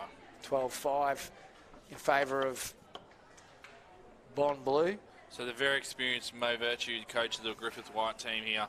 This is their one shot, 7 minutes to get themselves in a cup final in this series. What do you think she's saying to her players? Well, I think the accuracy needs to improve. There's just little inaccuracies and a bit of disorganisation when the ball's coming across the line. They either need a short runner, or they need to switch, or they need to pass. And right now, there's just a ball carrier that runs across and then doesn't have any options, they then get isolated or they lose the ball in contact, and then Bond Blue goes zip, zip, zip down the sideline. Yeah. So I think they just need to say, righto, you're carrying, get the ball to them, go either side, wait for an offload, then flood that channel, and they'll put a lot of pressure on Bond Blue. But pressure's really on Bond Blue here, isn't it? Like they need to get into this final to keep the series alive. They do. They secure it if they get into this final. They do. Whereas Griffith White, they just play the spoiler, and I think they enjoy that role of playing the spoiler, getting out here and spoiling Bond's day, making it hard for them. So, yeah, I think they just need to be a bit more simple in their attack. Yeah. And find a weak shoulder and drive those legs and look to get a hand free and be accurate with it. The message I'd have from Coach Virtue is that Bond have scored everything off turnover. They're not set up plays. They haven't used a lot of attack. Yeah. They're only scoring off our mistakes. So if we can shut those mistakes down, we'll dry up their points. That's it.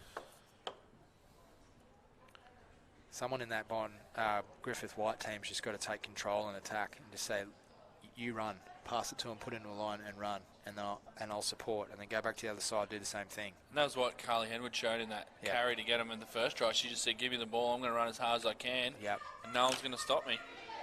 Pick out a weak defender and away they go. So here we go, second half of our second semi-final to find out who meets UQ Maroon in our final later on this afternoon. The loser will go into the third place playoff against Bond Gold. So these two teams will be putting everything into this next 7 minutes. As we said, if Bond are able to win this game, they will secure the series, no matter what happens in the final. If they are to lose this game, then UQ would need to win the final to secure a tied series. All or nothing for Griffith here. All or nothing. You got to empty the tank. That's it. You may as well. Fuel's $1.95 a litre. You don't want to be buying fuel, so you just empty the tank. Run out of petrol, leave the car on the side of the road.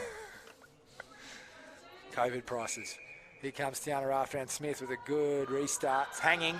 It's hanging. Oh. Henwood puts a lot of pressure on, and it's allowed to play on. I would have thought it was a knock on. And Henwood, here we Carly, go. Brill factor's on her, but Carly's holding strong. That could be a maul That's now. a maul now. We've got to release, the knees are on the ground. Play on, so well done from Griffith White. They're moving the ball well, and Kiri Lingman gets it out to Lolesio, who looks to come back in and carry strong. She's got to work hard on the ground to maintain possession, and she does so. They've got a number here. Taoka shows and goes. Uses her pace. The Brill factor. Taoka! Taoka's over. What about Morgan Taoka there? Wow, she has impacted this team today. Hasn't played in either two rounds, but this is her first round, and she's come out and really impacted there. Not even the Brill factor could shut her down. 12-10. Big kick from Kick to Carly come. Henwood. Mosquito could put it up 12-all here. This is exciting footy, and we saw that, just the intensity off the kickoff. Again, a restart, turnover, try. You've got to get your restarts right. Number 9, Mia O'Sullivan, the Moss, has come on for Taylor Fenton, and Jataya, I believe, has come on for Taylor Fenton, maybe? No, yeah, April. And Moss on for April. Yep. So Carly misses the kick there. I'm surprised Tiana Ramsden-Smith didn't take that kick at goal after a kick at halftime, but she'll do the kick off, and I reckon we'll be going contestable again here. Tiana, one of the best kickers in the comp, as we've talked I about. think they're going to try and climb up on Katie Costello's back here. Put a lot of pressure on her is what the aim is. I'd be trying to put it on and they're Brill going factor. on the Brill factor. Yep. Oh, and they've got the result that they wanted with the knock on. And Tiana Rafran-Smith looking to execute. And Morgan not able to break Good the line tackle this from time, Mel but it's Wilkes and a great. great steal. Wow, Mel Wilkes. That's a big This is moment. where they've got to get up, and that's a knock on to Oh, Costello Carly. and Henwood. Henwood. Henwood. Has she got the speed? When everyone Moss. else is tired, Henwood. The Henwood. Mosquito. Wow. The Moss tried hard there to 15-12. run her down, but too much speed from Henwood. 15-12, Parko. Wow. Kick to come. And Griffith have their tails up. And the UQ supporters in the sheds are getting very excited. You can see them sitting down in the grandstand. They're excited here because they know they might be a chance. And Maddie If Levi's Griffith can coming pull off, this off. for Steph Rutherford, so they've got some Katie Costello is coming off as well. gas I think replacing gas. Maddie might just be changing sides of the field there.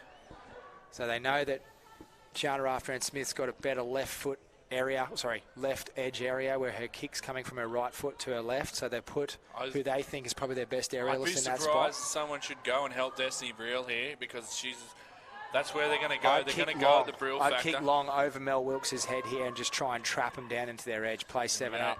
Here we're we go. going They're going the contestable. Brill. Matty Levi. Oh.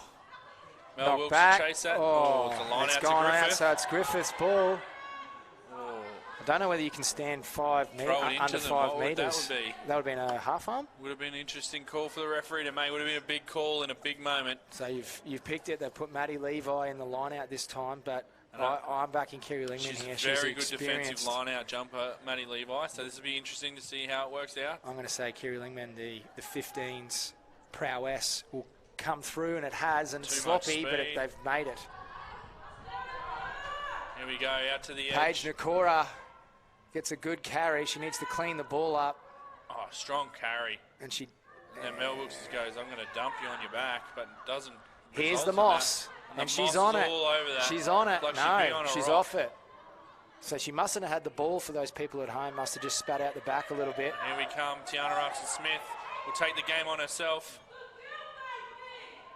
Two youngsters from the Aussie youth team going at it, Faith and Tiana.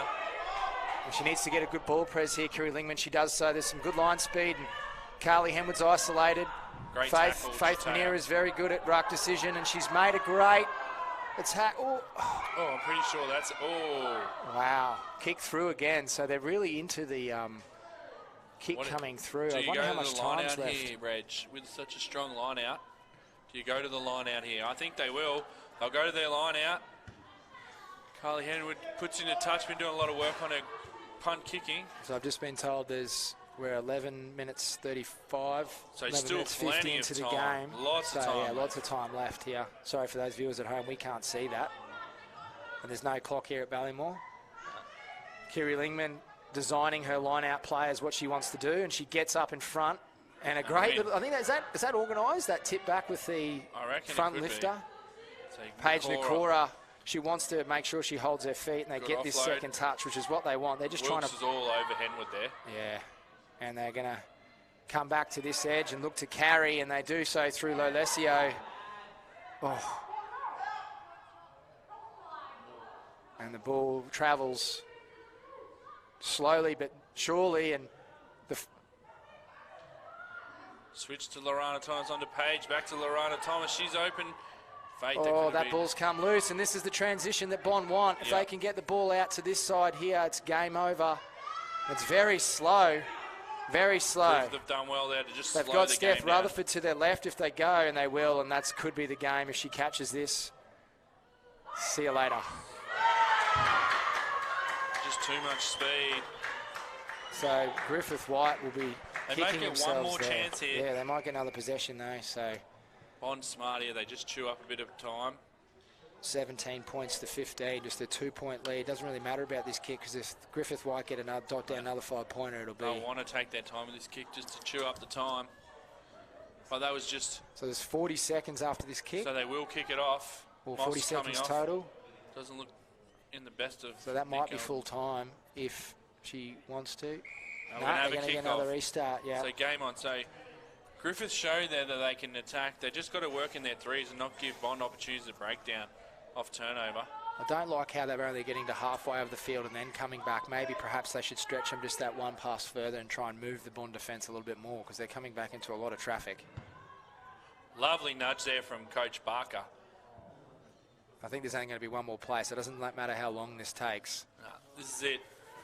This is Bond secure the series by holding on, or Griffith keep the series alive for UQ. And that might have gone out. Out on the full, we'll so have a it's tap gonna- on halfway. That's a poor error there from Yeah. Faith Manera. Needed to play it safe there. Carly Henwood fetches the ball So again. set up the flying V, you think, here, Reg? They Well, love that's a what they've flying done V. the whole tournament, so I don't think you change your tactic just for the last play. I like that Tiana Russell's gone in the middle. She wants the footy. She wants to take control, step up. That's one of their, although she's young, one of their senior players, experienced players, played at international youth level. 7 up again. Could there be a little grubber through? Seen her do it. Oh, Alessio Short on a line hard to another line. young player. If they go this way, they're on. 2v1. 2v1. Nope. Oh, he's picked it up. Got the It's been a knock knock-on, so... And that'll be full time. So Bon Bleu will secure the series, and well done to them. They've been the standout team throughout the whole Queensland University Super Series. But a very good effort from Griffith White there. Let's take our hat off to them and coming back into the game there and putting on a good show. Yeah, it was a really good effort from Griffith White. They've definitely improved this tournament. I think the addition of Morgan Toyoka has been really important, and definitely the standout for Griffith White today has been Tiana Afton-Smith. She's really stepped up to the mark today. So good performance by her. They'll go to the third place playoff wanting to make sure they secure third place. And we go Bon Bleu versus UQ Maroon again in our final. So we've got the 5th v 6 playoff coming up. Yep. Between UQ Blue and Griffith Red.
Welcome back, ladies and gentlemen. There's a 5th-6th playoff between UQ Blue and Griffith Red.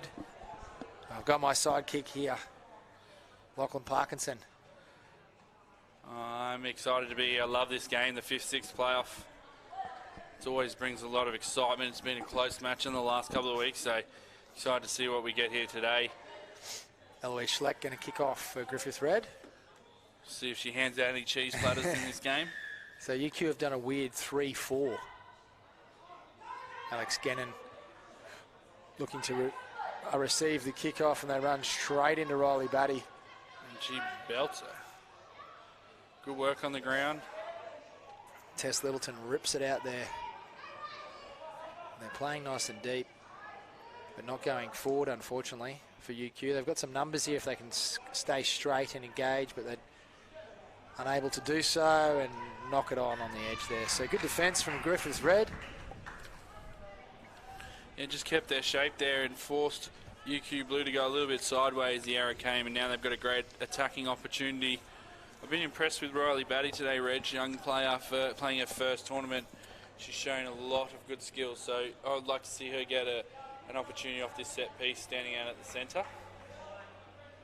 It's a good position for her to attack Paco from centre. Yeah. As the feed comes in. A yucky looking scrum there.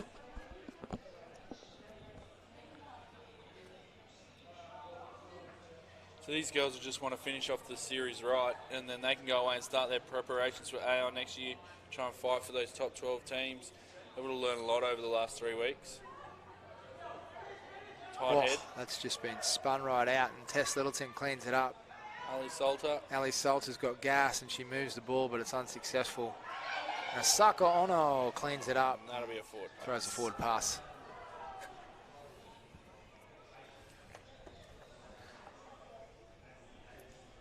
So who's been your real excitement packages come out of the Division 2 competition, Reggie, over the last 3 weeks? Who's the people we need to keep our eye on? I think from the Griffith program, people that we've sort of always been across, but Asako's done really well, and she's out there in first receiver at the moment. The Batty sisters in their first little taste of 7's have done really well. They show a little bit of potential. The Zemek in the Griffith Red, Yep. A lot of gas. She could be a good 7's player. Renee Bates has played really well for Griffith Red throughout the last 3 weeks. She made a few errors today, but she's been, she's put in a good shift. From Bond, I like Georgia Sim. I like Diaz. Suimana Tafa. Yep. I like Taylor Curtis. Has played well. And from UQ, obviously Caitlin Irwine came through the Division 2 setup and is now in Division 1 and playing well, so she's one to watch out for. And there's Asako Ono going in for the first 5-pointer. Jada Ferguson came through the Division 2, or Division 1, Division 2, back into Division 1. And there's, a couple of other little players out there from UQ that have been impressive, but they're probably the ones that stand out for me, the ones that you want to watch in the future. What about you, Paco? Any ones to add? Yeah, no, I think you've nailed them all there, Reg. I think some of the younger girls that we probably haven't mentioned, but they're very young, will go back, play their school footy next year, only in year 11, and they'll force their way through, but they'll be better for this experience of playing across the series. So it'll be exciting to watch where some of these girls go with their careers, but it's been good footy for the last 3 weeks in the Division 2 competition.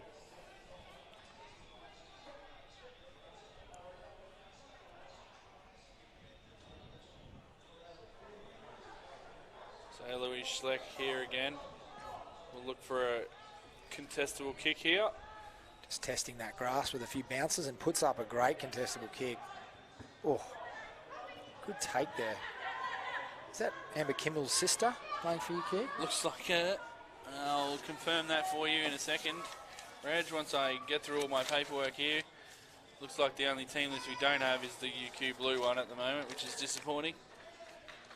So I can't confirm who that player is, but not to worry.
So a few technical difficulties there, but we're back. Griffith making a number of changes, and you keep.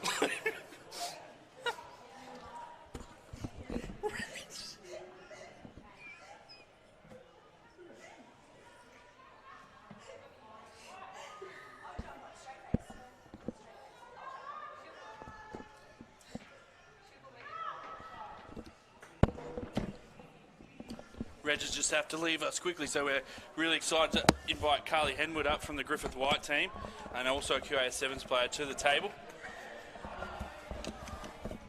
So Carly's going to join us. Tough day today, Carly. Got close, but not quite there. Yeah, a bit of a disappointing end for White, but we definitely improved throughout the day, which is good to see. How have you found the series overall for opportunity to play, all those kind of things? It's great that it's available to us, especially after the year that we've all had. I mean, just to get a bit of footy under our belt, and for a competition like this where we can provide the facilities that we have here and the standard of play that the girls are showing on offer out there, it's just amazing to see. And your Griffith Red team, it's gone over again here and scored, so they're looking good here to take 5th place. A great kick there from Eloise Sleck. So what are some of the things you reckon you can take away as a program from the series that you can put into practice over the pre-season into Aon next year? Not so much skill-wise for us. That's our most improvement and just our fitness. But I think what we can take away is that we've never wavered from our culture. We've never wavered with our smiles on our face. Like, we've come back and bounced back every game wanting to win. It's unlucky that we couldn't get any win, but we're still going to take that away, and just that we can hold our heads high. And then we know what we need to work on, so we just need to focus on that. But I think that that culture that we have as a base is just going to take us through for tournament after tournament after tournament. Yeah, nice. So you've been out there playing on the fields. We were just talking about some of the people that have stood out as talents to watch. Who are some of the players that you think are worth keeping an eye on into the future across all the different teams? The one stand up for me from Bond would have to be Faith. Good old Faithy. She's a workhorse. She's always there. She's stronger, a lot stronger than she looks, and she can put someone on the deck. She's always there for a pill fight, and she'll work and chat off the ball, which is what you need from anyone on the game. Yep, nice. What about from the Griffith program? Who do you think is the one to watch, or the ones to watch moving into next year? We've got lots of young'uns coming up. I'd say the likes of Piper Flynn.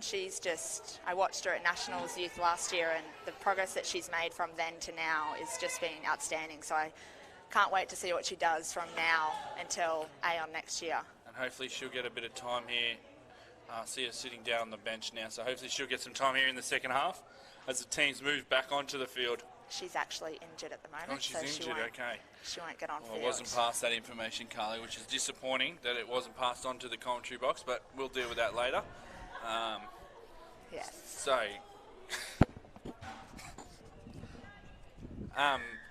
and your plans now, the series winds up. What's next for Carly Henwood? Oh, keep training till the end of the year. I'll keep training and then have a quick break over Christmas, and then look to come back and be stronger than ever for Aon next year. I understand there's a Queensland versus A versus Queensland B, or Queensland Maroon versus Grey match next Sunday. They're going to play a few matches. They're hopeful of getting selected in one of those sides. Crossing my fingers. What do you feel? You're confident that you should be selected, or? Oh, look, there's always things that you can improve on, and there's been a lot of outstanding girls out there, so it'll be a tough one to make, but I'm hoping that I can crack that side. And off the back of that, you're hopeful that you may make a Queensland side that get a chance to go to Sydney now that the borders have opened in December to play some matches just before Christmas. So it must be exciting to think that you get a chance to go and play in front of the national coaches and the national staff. That's the plan, hopefully. I guess you're a dual sport athlete, came across from netball. What really inspired you to change from netball to rugby? So what was the thing that made you come across? Probably the physicality. I mean, netball, there's not enough aggression or not enough, I guess, spruce in the game. And just rugby, there's just so many factors that can happen, and it's just a very open-ended game, whereas netball's quite basic to me. I mean, a lot would disagree, but rugby just offers that sense of surprise, and that's what I strive to get out of every game. And Griffith Red have gone through and scored again. Eloise Sleck with the conversion, so they've extended their lead here. Quite comprehensive. What are your thoughts on young? I think young Riley Batty's been very impressive today, Carly. Young Riley. I think she's only 16 years of age. This is the first tournament. She's shown something special. She's shown some speed, that's for sure, and just her vision and ability to read the play and get through the little gaps that a lot of people struggle to find. Oh, a short smart little kick-off there, but it's not going to work out. Unlucky. She's played at it. Playing on. No. Lack of law knowledge. Oh, no. Wait, is she playing? Oh no. Here she goes. Littleton. And that was a trick play, I think. UQ tried to play the old, we don't know what's going on, and then everyone stops and they score the try. So it's good to see the young girls. So obviously Mackenzie and Riley Batty, two young sisters that play at East Rugby Club, and they come through the BJU junior pathway, but also played in the women's 15-a-side competition. Yeah. But it's good to see those young girls transitioning into the senior ranks. Yes, I hope they're enjoying the more running side of this game. And you, Griffith, have just recently started a link with the East Rugby Union Club. Has that been really good for for Griffith? Probably been good for East, I'd reckon. But what's the relationship mean for Griffith? Oh, it means we have the facilities to work with, and we've got a gym at the field that we train at, so we can do gym just before our field session, which brings into the culture and just getting that team spirit together. So it's been really good, and they've got an upstairs facilities for review, which has been really good for us to look back in our games and see where we can improve. Fantastic. So Griffith take the ball into contact here, moved away to Mackenzie Batty. She shifts it on to her sister Riley, who has some fancy feet, gives a don't argue, bumps off Ali Salter, just get out of the way. Off to Mariah, who charges through, pops it up to Riley Batty, and she's knocked it on. A few people are unhappy with that refereeing decision, but the referee is always right, so we will play the scrum for the knock on there, UQ Blue with the ball.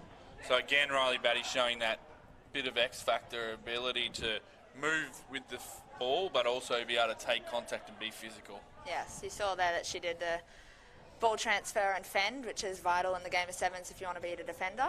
So it's really good to see her skills coming at such a young age. And you're very lucky in the Griffith program. You got the veteran, experienced coach Moana Virtue. What's it like being coached by Coach Virtue? It's my first female coach I think I've had, and she's just been phenomenal for us, especially for the young girls. I mean, she's such a positive voice off the field as well as on the field. When it needs to be said that we need to pick up our game, she says it, but in a way that approaches it in the way that we need to hear it, and not just to belt down on us. So that's really good. It's been a good experience for me over the past 2.5 years with her. Yeah, we're very lucky to have Moana involved in the Rugby 7's and Rugby 15's women's rugby pathway. She'd be very pleased with the performance of the Griffith Red side here. A good way to finish off their series and their tournament. Eloise Schleck just went over for another try. She'll kick here and really solidify this win for the Griffith Red team and take out 5th place in today's tournament. And she smashes that one straight through over the red dot here at Ballymore. I believe that's 26-7. 26 points to 7. It's good stuff, Carly. You're right across it here, and you've really stepped up in Reg's absence. He kind of bowed out on us a little bit there, which was disappointing from Reg, but thanks for jumping in and taking control. No worries, happy to help out. And you're a part of the QAS program, obviously an important program to help you develop as an elite athlete. What does the QAS program provide you as an athlete or a Rugby 7's player? It just gives that opportunity to develop your skills, especially under a coach like Reg, who just wants the best for you and wants to push you as hard as you can go. And sometimes you hate him because you can't go any harder, but you actually can. I know that feeling. I've sat here with him for 3 weeks straight, and there's been a lot of hate. Some love, a lot of hate. It's always a silver lining. But yeah, the QAS pro. So for the people out there who don't understand what the QAS program is or how it rose, what does that mean for you as a player? What are your commitments, and what are you trying to do in that program? So currently there's just been a fake switch there. I reckon that was another trick play. We've offered 3 days a week, Monday, Wednesday, Friday, to come in and use the gym facilities here at Ballymore. And along with that, we've got 2 big field sessions on a Monday and Wednesday that go for about an hour and a half. And then on Fridays, we come in and Friday's more of a day to work on our little skills. So for me to be kicking, for the other girls there's chasing, there's line out throwing. So Friday's just a bit more of a technical day, which is really good to refine those little skills that you don't get time for in a normal training. Yeah, nice. And what do you feel like this year, being in that program, what is it really, like what's the one thing that it's improved in your game? Probably my ability to, bit of a bounce there, probably to stand up and lead. This year is probably my first actual role in a leadership role, and I'm one of the older girls, so I think just the ability to stand up when all the other girls have their heads down or when something's not gone our way, I think it's taught me this year just to keep going and be that spirit on the edge, I guess, that just lifts that and knows that we're still in the game no matter what. Nice. So Griffith Red have taken out their win there. They'll move into 5th place. UQ Blue will finish in 6th place. Congratulations to all the girls involved in these teams over the last 3 weeks. It's been fantastic to watch. And they'll go away and start to prepare now. I'll let you go, Carly. Thanks for jumping in. You've got to go play in the 3rd place playoff now against Bond Gold. Yep. Now, so you better go warm up. I'm surprised you're still here. But we'll let you go. We'll be back here at 3 o'clock for that 3rd place playoff between Griffith White and Bond Gold. Thanks for having me, Parko. Bye.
Welcome back, ladies and gentlemen. We're coming into our 3v4 playoff with Griffith White and Bond Gold.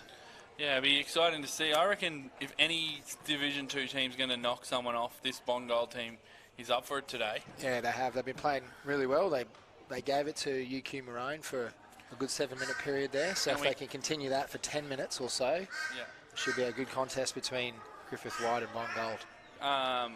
And we can confirm that Bond Gold will win the Division 2 series. So well done to them. And then Bond Blue will win the Division 1 series. So Bond University taking out all the titles here. So you can see Luca down there in the grandstand, very chuffed with himself. And am I right in saying that Griffith Red will be second in Division 2 and UQ Blue? I haven't clarified that far down, Reg, so you put me on the spot there. I haven't got to that part of the maths. Righto. It'll be a post out on social. It will go out, yes. Yeah. Watch the Queensland Rugby Instagram or Queensland Rugby Facebook page. I'm sure Sauce on the side will have some. Sauce will have something. He'll have some nice photos for you guys out there. You always want sauce on the side of your meal, eh? Oh. Like you're not having a chicken snitty with no sauce. No. No steak and veg with no sauce. You're always having sauce on the sideline. Yeah. That's where Brendan Hertel is served best, on the sideline. It's his job. He's really good at it. Doesn't he do a great job for community rugby in Queensland? Like, if Sauce wasn't there, the players wouldn't get all the photos and all the media. So Sauce does a great job for shout out to Double Take as well for putting these pictures out for you guys out there. Obviously, we're restricted to not having any crowds, which is being very unfortunate, and we understand everyone's frustration. We thanks for your patience. We're hopeful. We think 2021 we should be back to normal. Yeah. Within COVID safe. Big shout out, to Double Take for putting it on, allowing us two peanuts to sit here and talk rubbish for the last 3 series. We hope you've enjoyed it. We've got 2 big games to come, though, to finish off the series. The 3v4 and then the gold medal match for the 3rd and final round of the Queensland University Super Series. Griffith White gave Bond Blue a very good challenge in the last match in the semi-finals, so they'd really want to try and put in another good performance to finish off the series with a win and take some momentum going into the Aon series for 2021. And Reg, some of these games are still very important. As we talked about in the last game, there'll be a Queensland Maroon versus Queensland Grey series next Sunday, and selection's still a few spots up for grabs from these last 2 rounds of matches. Yes, that's true. We're just having a conversation about hanging around and having to do a selection meeting that might take a couple of minutes just because there has been so many good performances to fill those 2 squads, and that'll happen at Bris Vegas 7's on Sunday. Get down to Bris Vegas 7's. Slick Bennett puts on a great show down there. She'll at West Rugby Union Club, Bris Vegas 7's. There's elite women, elite men, under 20 men, social women, social men, and obviously the Queensland Maroon versus Queensland Grey games on the Sunday. So if you got nothing on next Saturday, get down there and have a look. So coaching staff can be announced for those teams, Parko, for the Queensland Maroon Grey. So Cassidy Holland from UQ will be the head coach of Queensland Grey. Yep. And the assistant coach from that team will be Luke Zaremis. Oh, yes, Lukey, the king of the Sunshine Coast, the mayor of Nambour, a great 7's coach, a great carry here by Grace Q. Great pick and go. Second effort as well. Griffith White playing with some good shape here.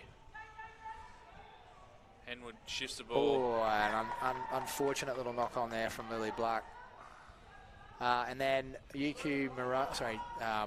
Queensland Maroon will be coached by myself. Just giving yourself gigs. Good to see. Always looking after yourself. And then the assistant coach will be Matt Chapman down here from Griffith. You've got him off the course. Well, he's going to. The whole contract there was that he would take me around a 9 at Ashgrove Golf Course. At Ashgrove Golf Course. That's my local. It's a long course. Show me some tips. Yep. Okay. And then the exciting other assistant coach is Mariola Belalissis, a former player. Yep. Queensland representative, Australian development. Went to Youth Olympics. Went to Youth Olympics, yeah.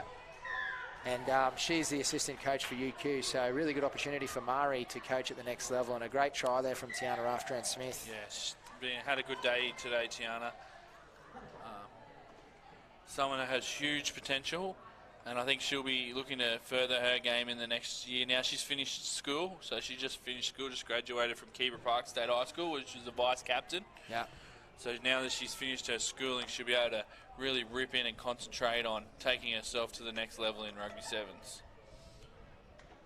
A good conversion there from Carly Henwood. 7-0. 7-0. So yeah, Mari, obviously a player, played in the Aon 7 series in 2018. Unfortunately, wasn't able to play in the 2017 Aon series due to a back injury. That got that right, was able to play in 2018, and then unfortunately developed into another back injury for 2019, and she's decided to call rugby quits from the playing perspective, but a teacher and a very good rugby brain put that together, and we might be able to get a good coach for rugby sevens. Oh, and a good kick-off there from Griffith White.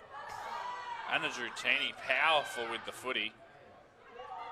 She runs into some space and releases, but no one else knew what was going on there, so ball hits the ground. Oh, and a great Offloaded Taylor offload. Curtis, who's got some legs. She's going really well. Lily Black in pursuit, and Carly Henwood still going in this tournament, still keen to chase, and it's a great chase, but a great effort from Taylor Curtis. Yeah, well to done. dot down a 5-pointer. Taylor Curtis has been one of the standouts in the Division 2 competition for me. Every game, she's had some involvement. She hasn't really had a bad game, so really good performance from Taylor Curtis over the last 3 weeks, and she's certainly on the move and a big chance to push her way into that top Bond side. For the future. For the future. Only young, I think she's only 18, Taylor, so still plenty of years to come in the game of footy. Conversion successful, so 7-all. So Bond have a team in the Bris Vegas Sevens as well. So whoever doesn't make the Queensland setup will be down there participating for Bond in the elite women's. UQ also participating there, and then a number of club teams. Club teams as well. So if you guys are keen to come and watch these players that are out here, watch it live out at West, it'd be a great opportunity for you and the family to get down there and experience some rugby sevens. As the kick goes over into the 22. Amber Kimmel making a great line break and an offload to Gracie Q. Gracie Q's got legs, and she's going well. It's a foot race. And she's going to score that one underneath the post. Well done, Gracie Q. She's had a really good day today, Gracie Q, coming back from injury, so obviously not at 100% just yet, just working her way back in, but I think she's performed well across the day. She has indeed. Obviously part of Bond's 15-a-side women's team that went into the finals of the Premier Women's Competition in Brisbane. Carly Henwood stepping up to the plate to convert another one. This is an important one. She wants to take her time. She's learnt from last week just to gather herself so she can get a good solid ball drop and be balanced over the top of that ball, and she does so for 14-7.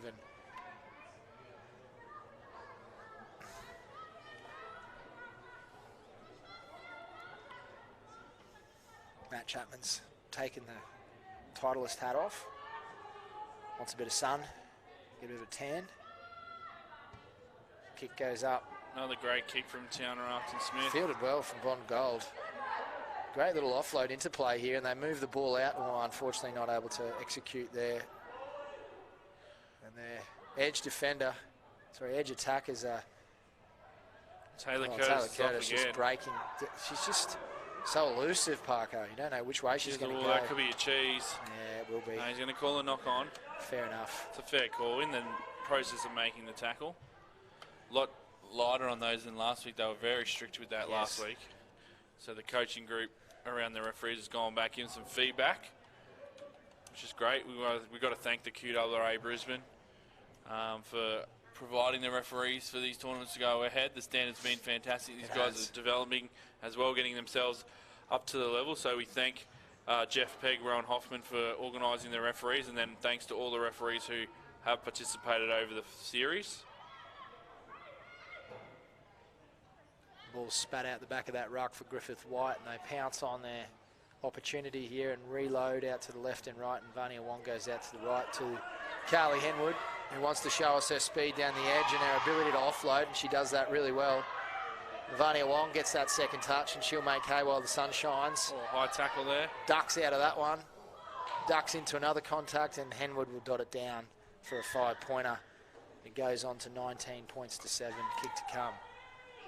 Yeah, as a former developing ref, Parko, how hard is rugby refereeing?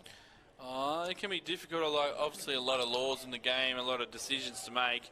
and then you put it in 7's where it's happening all faster, under fatigue, those kind of things. And there's nothing like match experience. So these referees would have got a lot out of just being able to do multiple games over weekends and then be able to review their games on the tape. So I think they've been really good, the refs. Carly Henwood, a good strike there. Just shaves the left upright. Took some paint off that left upright. So we're going to half time. We're about to get this cup final. So third time, same opponents, UQ Maroon versus Bond Blue. How does UQ Maroon change it and become the bride? They've got to make sure that they execute an attack and their support play needs to be exceptional. Keep the ball away from the Brill factor and those Moss and... That was the difference last weekend, wasn't it? The Brill factor just first 5 minutes was turning the ball over everywhere. Yeah. And then as soon as there's transition play, they've got to get set in defence and make sure they're connected and come up and try and shut down their transition and put a lot of pressure on their outside edge players. Try and make them do some work as well in defence to tire them out a little bit. And then I think if they can execute, they'll come off victors. But Bond are definitely the favourites. They haven't been beaten, even though they drew. It's still not a loss. So they're definitely the favourites. And they wouldn't want to drop this one. You'd want to go through the series. Although they've won the series, I don't think that Coach Narazi would be sitting there going, oh, well, a job's done. No. He'll want another cup title. Correct. He wouldn't be thinking about that series already. He'd be more interested in this next game. It looks like he's interested in Source taking photos of him at the moment down the front there. Source can catch you when you least expect it. That's the beauties of a good photographer. These girls here, they're posing too hard for me. It's got to be more of a natural pose. Yeah, you want a natural pose in a photo. That's what I like to look for in my Instagram shots. Something a bit more natural in my own environment. That kind of stuff really gets the likes.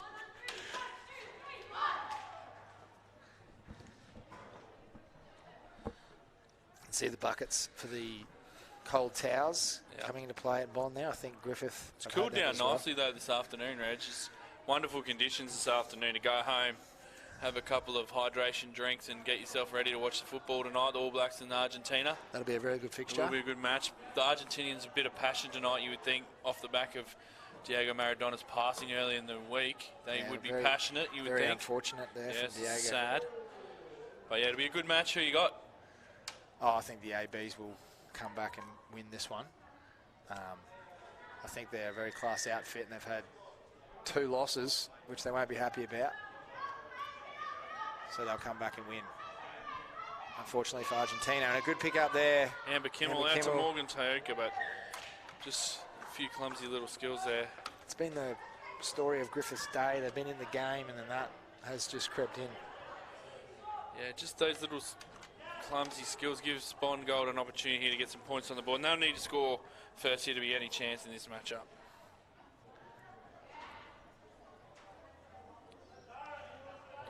So what's the preparation look like for these Queensland Maroon and Grey teams into next week? So they've come off 3 weekends of football. So on Monday, the QAS physio Lisa Cairns is over here. Shout out to Lisa. Shout out to her dad who's watching in America as well. Yeah, who's Scottish. Yeah. We'll do a bit of an assessment on the players, just check over their bumps and bruises for the first hour, let everyone know what the opportunity is, and then a bit of training on Monday night, light session, heavier session on Wednesday, captain's run on Friday, and then they'll play on Sunday, 3 games. And I've heard a rumour that this could be a selection for a Queensland team to take on New South Wales, the old enemy. That is true. You'd know more about that than me. Yes, obviously very exciting to try and get some games against the old enemy down in New South Wales. New South Wales today had a few matches of their best of the best of their Club 7 series down there, so they'll put a side together. Queensland will put a side together and we'll have some matches, hopefully the end of 2020 and just around December 19, and then some more in January of 2021. Good pick up from Tiana Raftran. She's showing a bit of pace here to get around Paige Groves. And unfortunately, just support plays to the stationary attacker, who's done well, though, from standing still to make 10 metres Paige with the ball. Nakora has played well today. Yeah, she has. Well, that's messy. But ref goes, I don't know what's happening, and lets them play on. Tiana's whack someone else, taking the ball off him. And this is the kind of effort we want to see from Tiana. Multiple efforts, repeat efforts. Oh, another steal from Drutini. No, no clear release. Yeah. Tiana did well to get her knees on the ground there. sure that it was a tackle. Step and rip. Great pass. One more and they're in here. Grace Q could have scored, but doesn't matter. Gives it to Paige Nakora, and she'll dot it down under the sticks and pretty much secure victory here. Third place for Griffith, and that's where they'll finish in the series as well. They'll finish third. So a lot to take away for Coach Virtue. Yeah. They haven't been far off. Probably just lacking a half and maybe some out-and-out gas, and they'll look to recruit that in the off-season. Over the Christmas break, they'll look to get some big recruits in and bolster this squad up. 26 points to 7. Yeah, they'll definitely get some recruits in, and I think the more Griffith play, the better they get. So they'll have a big pre-season, and they'll get to play in some regional trials and then the regional tournaments. So that'll really gel them together. And then depending on which Australian players they get, and traditionally they've had Lily Dick and Alicia and Demi Hayes. Demi Hayes, yes. Put those girls back into this team and you're all away. Exceptional footballers. Yeah. Sam Traherne back in. Yep. Kick off from... Oh, Tiana is very good and great. Lena, how good from Lena. Go Lena. She's going to the length. Go Lena. Oh, rips a great pass. To Suamane Tafa. Great work from Diaz. Great And support Elena. play by Elena. Great stuff from Elena. She's been a really good player for Bond Gold. Yeah. She's got a lot of high energy, Elena. She's always out there talking to her teammates. Loves the TikTok too, Yeah. from what I've heard. Talking to her teammates, directing play. Is a ball player. Yeah. And then he's good in support too. Great skills. Well done, Elena. May have chewed up too much, Annie, with the pre-game TikToks I saw the Bond girls doing. It's high-intensity stuff. Probably plenty of likes, plenty of shares. Oh, great kick. It's going to go the distance. Oh, that was on the red dot. That one hit the red dot, Reggie. That is magic. That's the kick of the day. 14. That'll do me. Shut the door. I'm going home. That is special stuff. That was a slam dunk on the red crossbar. 26-14. Tell you what. 7-pointer here. It's a great Another performance possession. here from a Division It 2 is, yeah. developing side against a top Division 1 team. Alessio out to Teuka. Showing it up. Oh, that was a cheese platter. Yeah, she's been working with Eloise Schlecht in the week, training. It's the Griffith Oh, play. there's that left foot step. Oh. Fred Fittler. Oh, That'll be a yellow card. Yeah, Show us the cheese. This is a cheese off the cheese platter, Reggie. He's got the blue cheese. He's picked it up. See you later. So they'll play with 6 for the rest of this one. Left foot, here comes left foot, some steps. Bang. There it is. Oh, unfortunately, not able to take that, Morgan. And Tiana probably just needed to get that out in front for Morgan, and then they would have had Choker's just not as great with her hands in this match. She No. might be a bit fatigued. Being her first tournament, there's obviously the most running she's done in a while, so 4 obviously games. she'll be quite fatigued. Just looking at Jared Boswell over there, the QAS physio. He's a physio now. Sorry, I thought physio. he was an S&C. Strength and coach, strength and conditioning It's easy to coach. become a physio, I've heard. We're looking at about 8 to 10 kilometres in a 4-game day. S&C's Yeah. physios are all the same thing to me. Jared's saying 8 to 10 kilometres in the day. 8 to 10 kilometres in the day. 4 days, yeah. So that's a fair bit of running. I haven't done 8 to 10 kilometres in about a month. Oh, Lena again. Lena Great just- physicality. Can't stop her. Bond have narrowed up here with only 6 on the field. Yeah. Look out. And Tiana's... She's hunting. She's aware of that. Her high line speed and good defensive efforts. Lena, what can Lena. she do now? Oh, Lena. Create something out of nothing, Lena. Oh, Paige Groves is Smashed by Lily Black. But Tay Bates does well to get in and support her. Oh, Lena's just destroyed her. Diaz. Suamane Tafa. Oh, she's lost that in contact, unfortunately. And it's a knock on. Some tired bodies And that'll there. be full time. So well done to both teams in our last fixture of the Queensland University Super Series. Well done to Bond Gold, who are the Division 2 champions. They are. And well done to Griffith White, who have come third in Division 1, but have improved throughout the whole Series. They'll be looking to take this improvement onto the 2021 Aon University Series. We've got the Cup final, the last and the main dance for today, Parko, coming up in roughly 12 minutes 12 time. minutes time. Go back, get yourself a cup of tea or a hydration beverage. Don't go anywhere. We'll see you in 12 minutes.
Well, we're back for the final game of the Queensland University Super Series for 2020. And once again, we have Bond Blue versus UQ Maroon in the Division 1 final. You can see Griffith White out here taking a few photos. A few happy snaps for the Instagram, for the gram. Get it up there during peak hour. Did you know peak hour is like 7:30? Reggie put it up at 7:30. Most chance of getting likes. I didn't know about that. You try that tonight, mate. Put a post up at 7:30 tonight, see if you can get lots of likes on it. I'm normally in bed by then. I'll take a photo for you if you want. Okay. Wouldn't be the same quality that Source is taking with his 42 different cameras that he's got out there. It'd have all sorts of filters. I need filters. Anyway, we're at the final game of the series. We've seen this game twice already. The cup final the first week where Bond comprehensive. Last week it was definitely a tighter affair and UQ probably rued a few opportunities. So, based off today's performances, what are you thinking? Yeah, I think UQ's got their work cut out for them, especially off the back of their performance in the semi. They want to try and lift off that, like be better than that performance in that semi that Bond they had only against just Bongold. snuck through their semi-final with that's Griffith true. White, though. That's true. They were very lucky. A big play from Steph Rutherford got them through. Well, I guess there's nothing to lose for UQ here. They can just go out and have a rip. If they win, that's a massive result. If they lose, they're going to come second in the series anyway. Obviously, they want to win, but what I'm saying is no pressure on them. They can just go out and pray for free-flowing footy, and both teams head out for the last time in 2020. And the captain of the Australian youth and the vice-captain of the Australian youth, and Bella does her little bouncy around to get ready. She does every time she runs on the field, which is strange, but it works for her, so we'll let her do it. Mate. She'll be able to sell that to the sponsors. I love it. So Faith Minier to kick off. Chances are she's probably going to kick right. She has done pretty much every tournament. I think she's going to go left to Maddie Levi. Maddie Levi attack Caitlin Shave in the pod with Bella Nasser. Or even just try and get in between Zoe and Caitlin Shave in that little trick kick, you reckon? We saw a little hint of it. She didn't execute in the semi. She's talking to Jataya and Mel Wilkes here. In the pole. Yep, it's on. So Zoe needs to be smart here and start to work as soon as the kick starts. Yep. It's back out to Mackenzie, and it goes over the top into Hicksy. Melita Hicks's. Good dummy. Thought that ball was going to go, but it's a very good dummy and a good attack seal from Mackenzie Sadler. And Sid Taylor shifts the ball out to Zoe Elise Smart, who passes it on to Caitlin Irwine, who links up with Bella Nasser, who's made a couple of line breaks today, and that one just needed to go to hand. And Maddie Levi gives her a little nudge over the sideline, even though she was 5 metres over, just to get one on her and say, I'm here, Caitlin Shave. I'm here. Has Caitlin got one over in the first game when she scored? She did, but she'll be disappointed not to catch that one. If she catches that, she's probably under the sticks there, Caitlin. So opportunity missed there for UQ. Bond get an attacking opportunity here, and this will be a chance for Maddie Levi to go, this is how I do it. Yep. They're going to try and get up hard on the right here, Bond, and then let Faith run a bit. No, it goes the other way around, so they weren't able to do that. Jataya moves the ball over to Mel Wilkes, who's playing in the centre. Traditionally a centre or a forward, can play in both. And Jataya needed to get that out of there. You can see Melita Hicks just looking to get up here on Maddie Levi, and Katie Costello comes over to that side. So two speedsters they've parked on the right there, and Katie gets the line break and gets through for the first 5-pointer. And a familiar story as we see Katie Costello or Maddie Levi dotted down for Bond Blue. A missed opportunity again, off a turnover. You give Bond possession of the footy. They're too good of an attacking side to allow them to have the ball. And off that scrum, they go good strong carry to Mel Wilkes, and then Katie Costello works really hard around the corner to get a touch and score a try. And Faith puts it through, 7-0.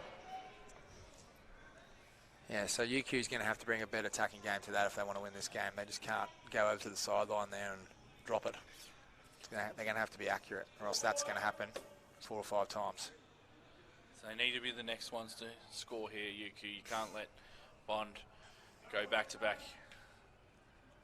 Back over to the right again, and it's going straight on to Zoe Elise Smart, who's done well to clean it up and finds Caitlin Irwine, who loves a carry. Good work on the ground. And no rolling away there, but she's allowed to do it, which is unique. Mackenzie Sadler looking to isolate Oh, the she's defender. done well and got through, and Sadler's got pace. But And Maddie Levi's got Levi's more in pace. pursuit. Sadler's an experienced rugby player, so she'll know about support play Does here. well. But a counter ruck and the ball's out, and they've turned it over. And there's no. Oh, and Bella Nasser's deep in the pilfer there. Oh, that's. Gone to elbows is the Wow. call from the referee. Wow. Got to maintain your body weight at the tackle I contact. must say, I've seen worse than that in this competition that's been turned over. But anyway, we'll play on, and Bond get the kick through, and it's going to be a foot race, and Katie Costello is going to win that one. Well, No, Sid Sid Taylor's Taylor's- proven you wrong there. So She has. She's done really well. probably And gotta just- Hicksy moves the ball well, comes back into contact now, and the Brill factor Real factor's just taking it. Again, this is the game, Steps the up, final. And moves Katie it to Costello, Katie Costello, back to the Brill Brill factor, and they're going to score again. So 12-0. And let's be honest, the Brill factor goes up by 600% in a final. It does. The Brill factor in the pools is exceptional, but the Brill factor in the final, wow. Yep. And they just go bang, bang, 12-0. And UQ again, don't execute off a line break, turn over possession, and Bond hurt them straight away on transition. I have said that. And a good kick there from Faith Minera, and it goes up 14 points to 0. So a long road back for UQ here. Long road back. You can just see the air of confidence around the Bond group at the moment. They're both of their edge players and their middles are working in unison. And they've been very confident through this whole series, which has been really good to see. And Melita Hicks takes the long kick, runs straight into contact again. Oh, I reckon they're offside here, Bond, and they get away with it. And Caitlin Irwin takes contact again, but Great she goes work straight from through. Caitlin Irwine. Mel Wilkes is in pursuit. Maddie Levi's in looming pursuit. up. Maddie Levi's Here gonna she mow her down. comes. Oh, is that another seatbelt tackle? Yeah, it's an interesting call. But And the Caitlin Irwin's offloads. done well. From Katie Shave. It's straight to ground. Got to get the ball to Bella's Whit got here. a swoop left here. She doesn't. Mackenzie knows just to stand and shift and gives it out to Sid Taylor. Sid Taylor, who's going to run and score and put a 5-pointer in, and she's That's going to try and get disappointing underneath. from Katie Costello there to allow her to run Yeah. under the sticks. So 14 points to 5, kick to come, and a very good contest here. That's Obviously, a great hit back. Parko, UQ missing a lot of their talent. Renee Nonna, Kobe Nonna, Jessie Santo, Hudge Mosby, Rachel Crothers. So there's a lot of UQ talent that's not on this field at the minute. But you can see even without that talent, the Bond group's really excelling. People like the Brill Factor, Maddie Levi, Tegan Levi not on the field for them. And a missed kick there from Zoe Lee Smart brings it 14 points to 5. There's a lot of tired bodies out here after that passage of play. So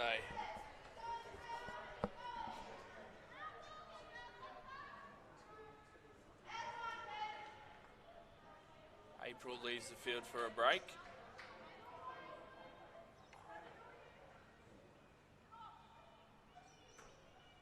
Good kick-off. Zoe Smart's been exceptional at that. Oh, well today. done by Well done, Mackenzie Sid Sadler. 2 hands up into the face of the Bond receivers. And this is what we've called for. If you can get your restarts right, you get an opportunity to attack. Zoe Elise Smart gets a good offload away. Ref gets in the way. And Mackenzie Sadler keeps the ball alive. They're getting these second touches going well, and then a great offload to Zoe Elise Smart, who's going to have herself a contest with Katie Costello. Oh, and a small little knock on there from Caitlin Shave. Transition They've coming got up to get here into from the Bond. defensive line, or else it's going to be... Oh, and a knock on from Caitlin Shave. Caitlin just didn't expect that offload there from Zoe No. Smart. But if you've watched the tape all day, that's Zoe's game. Gets through, looks to offload, and you just got to be ready for them.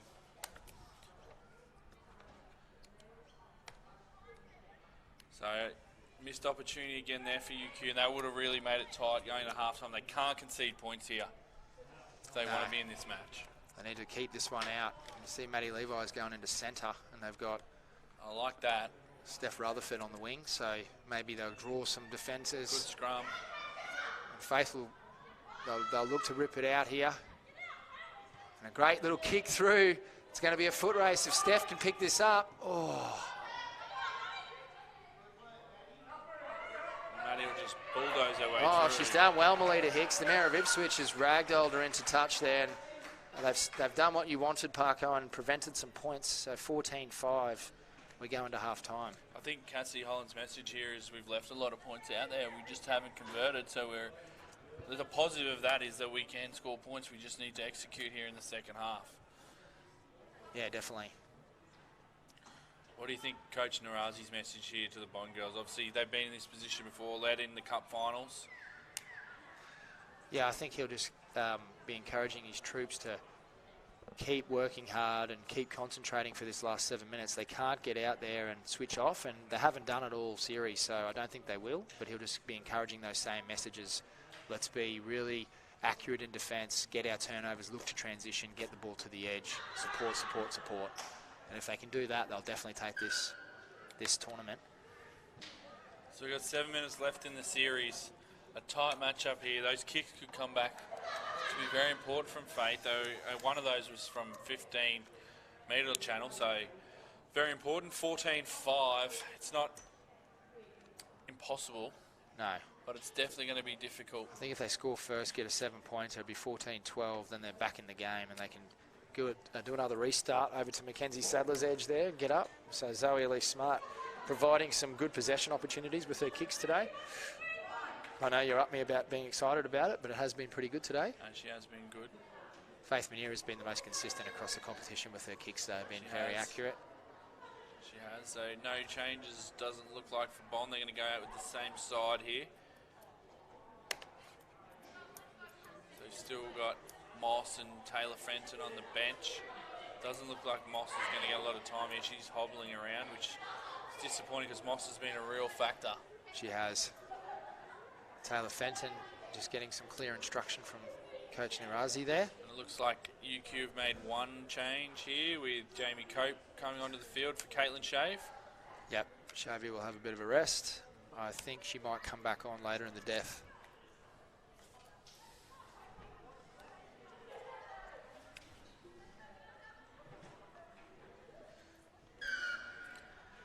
Let's see if Zoe can hang this one up, and she does, and it's a great kick, and it's going to not go 10. My bad. Poor prediction from me. I thought it had the legs. It's going to be a half-arm penalty to Bond. Faith Manera. They headed out early to Maddie Levi. Looks to bump Caitlin Irwine off and can't do it, and then Steph Rutherford out there on the edge as well. Caitlin Irwine's been probably one of the best for UQ. She's been very good. A great find out of Division 2 for Cassidy Holland. And they've... Faith Manera. And that's great defence from Bellanassa. She identified that Katie Costello was in front of her and moved up to try and shut it down. And obviously, high tackle, was it? Yeah. Offside, I think. That's a poor missed tackle from Sid Taylor there.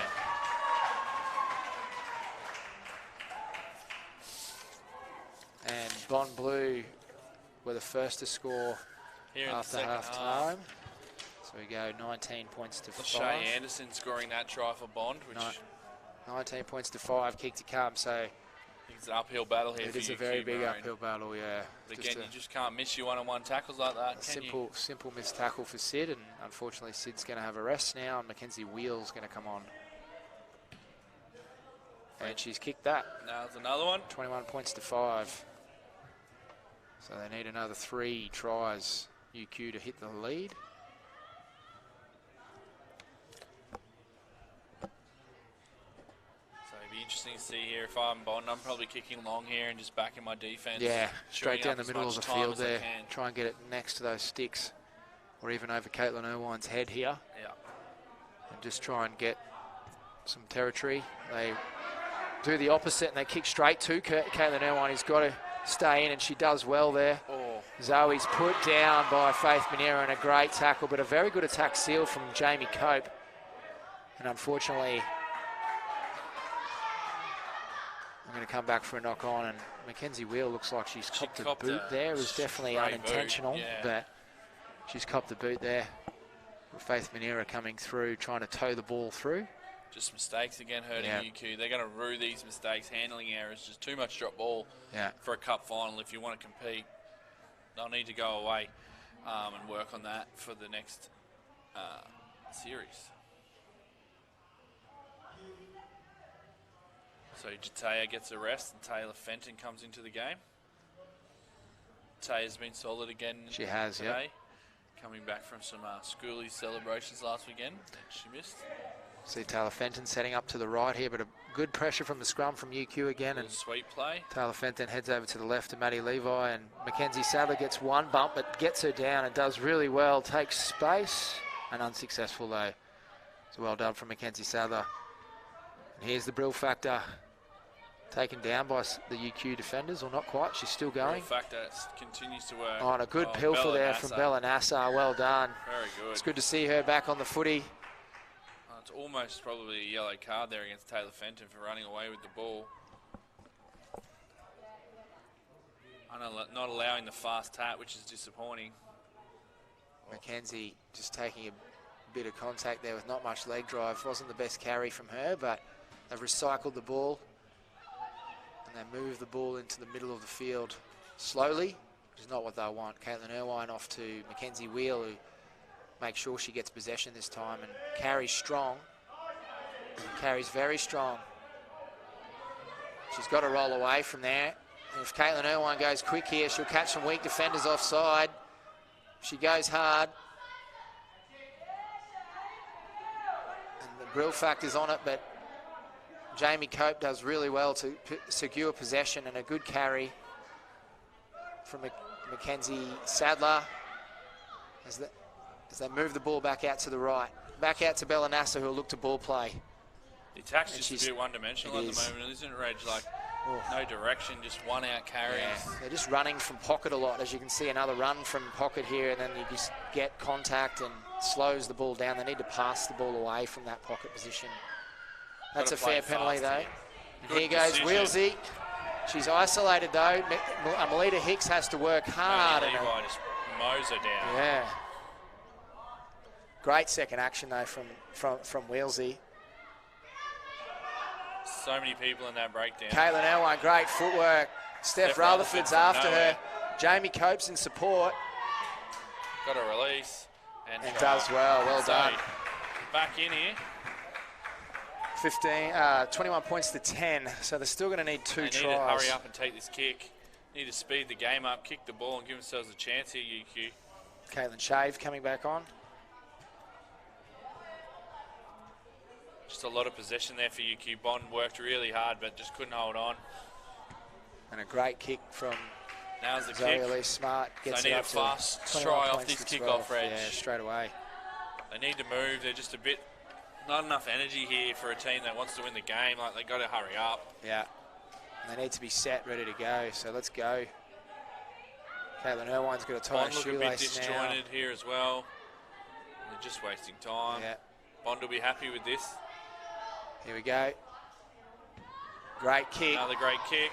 Katie Shave. Caitlin Shave gets it off the bounce. We have a game. And that's what happens when you can win your restarts. Zoe Smart's kicking has been exceptional. She needs to been kick the this difference goal, today, though. hasn't it? She needs to kick this goal for it to be a game. Bond need to regroup here. They need to get around each other and work out what their catching pods are on the reception, because they know what's going to come.